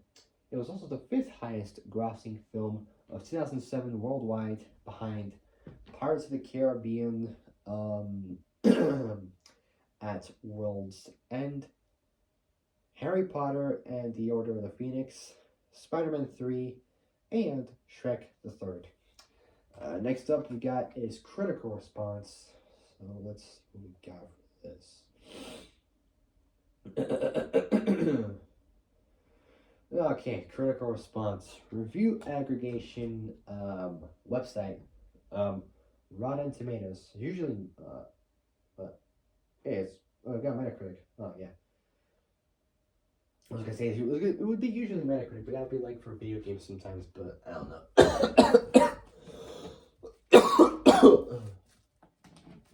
Anyways, say review aggregation website Rotten Tomatoes gave the film an approval rating of 57% based on 228 reviews and an average rating of 58%. So 5.8 out of 10. I mean, it's not bad. I mean, 58%. I mean, it's not bad, but I would say it would kind of need to be a little bit more improving, like in terms of like the rating, because I feel like that's like not like enough. I'd say with the rating. I mean, 58%. I mean, I don't know. So average rating of 58%. The website's critical consensus reads: while believable characters are hard to come by in Transformers, the effects are staggering. So both the effects are staggering and the action is exhilarating. On Metacritic, however, slightly better. The film had a weighted average score of 61%. It was like 4% more than what Rotten Tomatoes had. So 61% based on 35 critics. So 35 critics indicating generally favorable reviews. So generally favorable reviews. IGN's shoot, I forgot what IGN stands for now. What in the world? I forget. Rosa, IGN. There it is. So so indicating generally favorable reviews. Doesn't tell what IGN stands for. I don't know why, but whatever. Anyways, so IGN's Todd Gilchrist called it Bay's best film. It's kind of true. It is his best film ever, and one of the few instances where it's okay to enjoy something for being smart and dumb, both smart and dumb at the same time. Mostly because it's undeniably also a whole lot of fun. The advertisers, Sean Fuster, found the visual effects so seamless that you make him to believe the studio somehow engineered AI, artificial intelligence. the Denver, the Denver Post's Lisa Kennedy praised the depiction of the robots as having a believably rendered scale and intimacy. And ABC presenter Margaret Pomeranz was surprised that a complete newcomer to the Transformers phenomenon like myself became involved in the fate of these mega machines. Ain't it cool? Ain't it cool? News's Drew McWeeny felt most of the cast grounded the story and that it had a real sense of wonder. One of the things that's missing from so much of the big CGI light shows, um, released these days, has a real sense of wonder. One of the things that author Peter David found it ludicrous fun and said that Michael Bay manages to hold on to his audience's suspension of disbelief long enough for us to soak into some truly spectacular battle scenes. Roger Ebert gave the film a positive review, giving it 3 stars out of 4, so 75%. It's pretty good. Writing, it's goofy fun with a lot of stuff that blows up really good, and it has the grace not only to realize how preposterous it is, but to make that into an asset. A response to the human storylines was mixed. The Hollywood reporters, Kirk Honeycutt, liked how a it's like a uh, teenage plotline gets tied into the end of the world, while Empire's Ian Nathan praised Shia LaBeouf, the guy who played Sam Witwicky, so it was his character, as a smart, natural comedian who levels the bluntness of this Toy Story with an ironic bluster. Antico News founder Harry Knowles felt Michael's style conflicted with Spielberg's, arguing the military story only served as a distraction for Sam. James James Berardinelli hated the film as he did not connect with the characters in between the action, which he found tedious. Los Angeles Times' Kenneth Turan found the humans oddly lifeless, doing little besides marking time until those big toys fill the screen. While Coming Soon.net's Joshua Starnes felt the Transformers were completely believable right up to the moment they opened their mouths to talk. When they revert to bad cartoon characters, Daily Herald's Matt Arado was annoyed that the Transformers are little more than supporting players and felt the middle act was sluggish. sluggish. CNN's Tom Charity. What? What?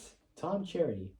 Why would I like name his last name after like charity, like as like events or whatever? I don't know. Anyway, he questioned the idea of a film based on a toy and felt it would buzz its youthful not democratic, demographic. There we go. Believe the rest of us, wondering if Hollywood could possibly aim lower. Next up, we got is General. So we got accolades and future, and then I'll be at. I'll wrap up. So we got, jeez, 2.25 hours. Unbelievable. 2 hours and 15 minutes. Unbelievable. Next up is General. Transformers Transformers fans were initially divided over the film due to radical redesigns of many characters. Although the casting of Peter Cullen was warmly received, who he played Optimus Prime, so it was warmly received. USA Today summarized the views of critics, both critics and audiences, saying there's general raving about the mechanical heroes and so both mechanical heroes and general grumbling about the excessive screen time given to some of the human characters played by Shia LaBeouf, Anthony Anderson, Tyrese Gibson, and John Voight. Optimus Prime, the leader of the good guy Autobots, doesn't appear until midway through the film. Transformers comic book writer Simon Simon Furman and Beast Wars script consultant Benson. So Beast Wars script consultant Benson Yee both considered the film to be spectacular fun, although Furman also argued that there were too many human storylines. Benson Yee. So Yee felt that being the first in the series, the film had to establish much of the fictional universe, and therefore did not have time to focus on the Decepticons. Audiences polled by CinemaScore gave the film an average grade of A on an A plus to F scale. It's not bad. I mean, A is pretty good. Pretty good. At least it's an A. At least it's A. That's good. So A on an grade of A on an A plus to F scale. With audiences under 18, the score rises to A plus, and the film was most popular with children and parents, including older women, and attracted many both African American and Latino viewers. The film created a greater awareness of the franchise and drew in many new fans. Transformers' box office success led to the active development of films based on both Voltron and Robotech, as well as a Knight Rider reboot. When filming the sequel, Michael was told by soldiers the film helped their children understand what their work was like, and that many had christened their buffaloes, the vehicle used for Bone Crusher, and various Transformers characters. Various Transformers characters. After the film's 2009 sequel was titled Revenge of the Fallen, screenwriter Orsi was asked if this film would be retitled. Just as Star Wars was titled Star Wars Episode 4. So episode 4, A New Hope was re-released. He doubted the possibility, but said if it was retitled, he would call it Transformers More Than Meets the Eye. It was kind of interesting, but Revenge of the Fallen was just chosen. Alright, so now next up we got is the accolades. So we got like the awards. So we got how many awards we got? 1, 2, 3, 4, 5, 6, 7, 8, 9, 10 awards. So it's not too bad. And then we got Future for last, and now just wrap it up. Alright, so let's do this. So we got we got time. Let's say if we get this done in under 2.5 hours, that'd be absolutely tremendous. Not the words I would normally use, but whatever. Alright. So next up we got his accolades. So first off we got sorry. We got first award we got is the 80th Academy Awards. And we got category for best sound editing with the recipients Ethan Van der Rijn and Michael Hopkins for best sound editing. For best sound mixing, we got Kevin O'Connell, Greg P. Russell, and Peter J. Devlin. So that's for best sound mixing. And we also got for best visual effects, we got Scott. For best visual effects, we got Scott Benza, Russell Earl, Scott Farrar, and John Frazier, who all three were nominated. Then we got the next we got is both the 2007 and 2008 MTV Movie Awards. We got Best Summer Movie You Haven't Seen Yet and the Best Movie, which they both won. Then we got 2008's Kids Choice Awards for Favorite Movie, which was nominated. Then we got the 2007 Kuala Lumpur International Film Festival for Best Special Effects Jury Merit Award. We got Hollywood Film Festival Visual Effects Supervisor of the Year Scott Farrar. We got Outstanding Visual Effects in a Visual Effects Driven Feature Movie Picture by Scott Farrar, Sherry Hansen, and Russell Earl. Alright, hold on, guys. I'll be back for a part 2 video. If you guys, so for part 2, I'm still on accolades. If you guys like this first part of the video, like, subscribe, comment down below what you guys think, hit the notification bell, and hit all so you're alerted when I make brand new uploads. Alright, so back a little bit later. Stay tuned for the next video, and I'll see you guys in a bit. Peace out.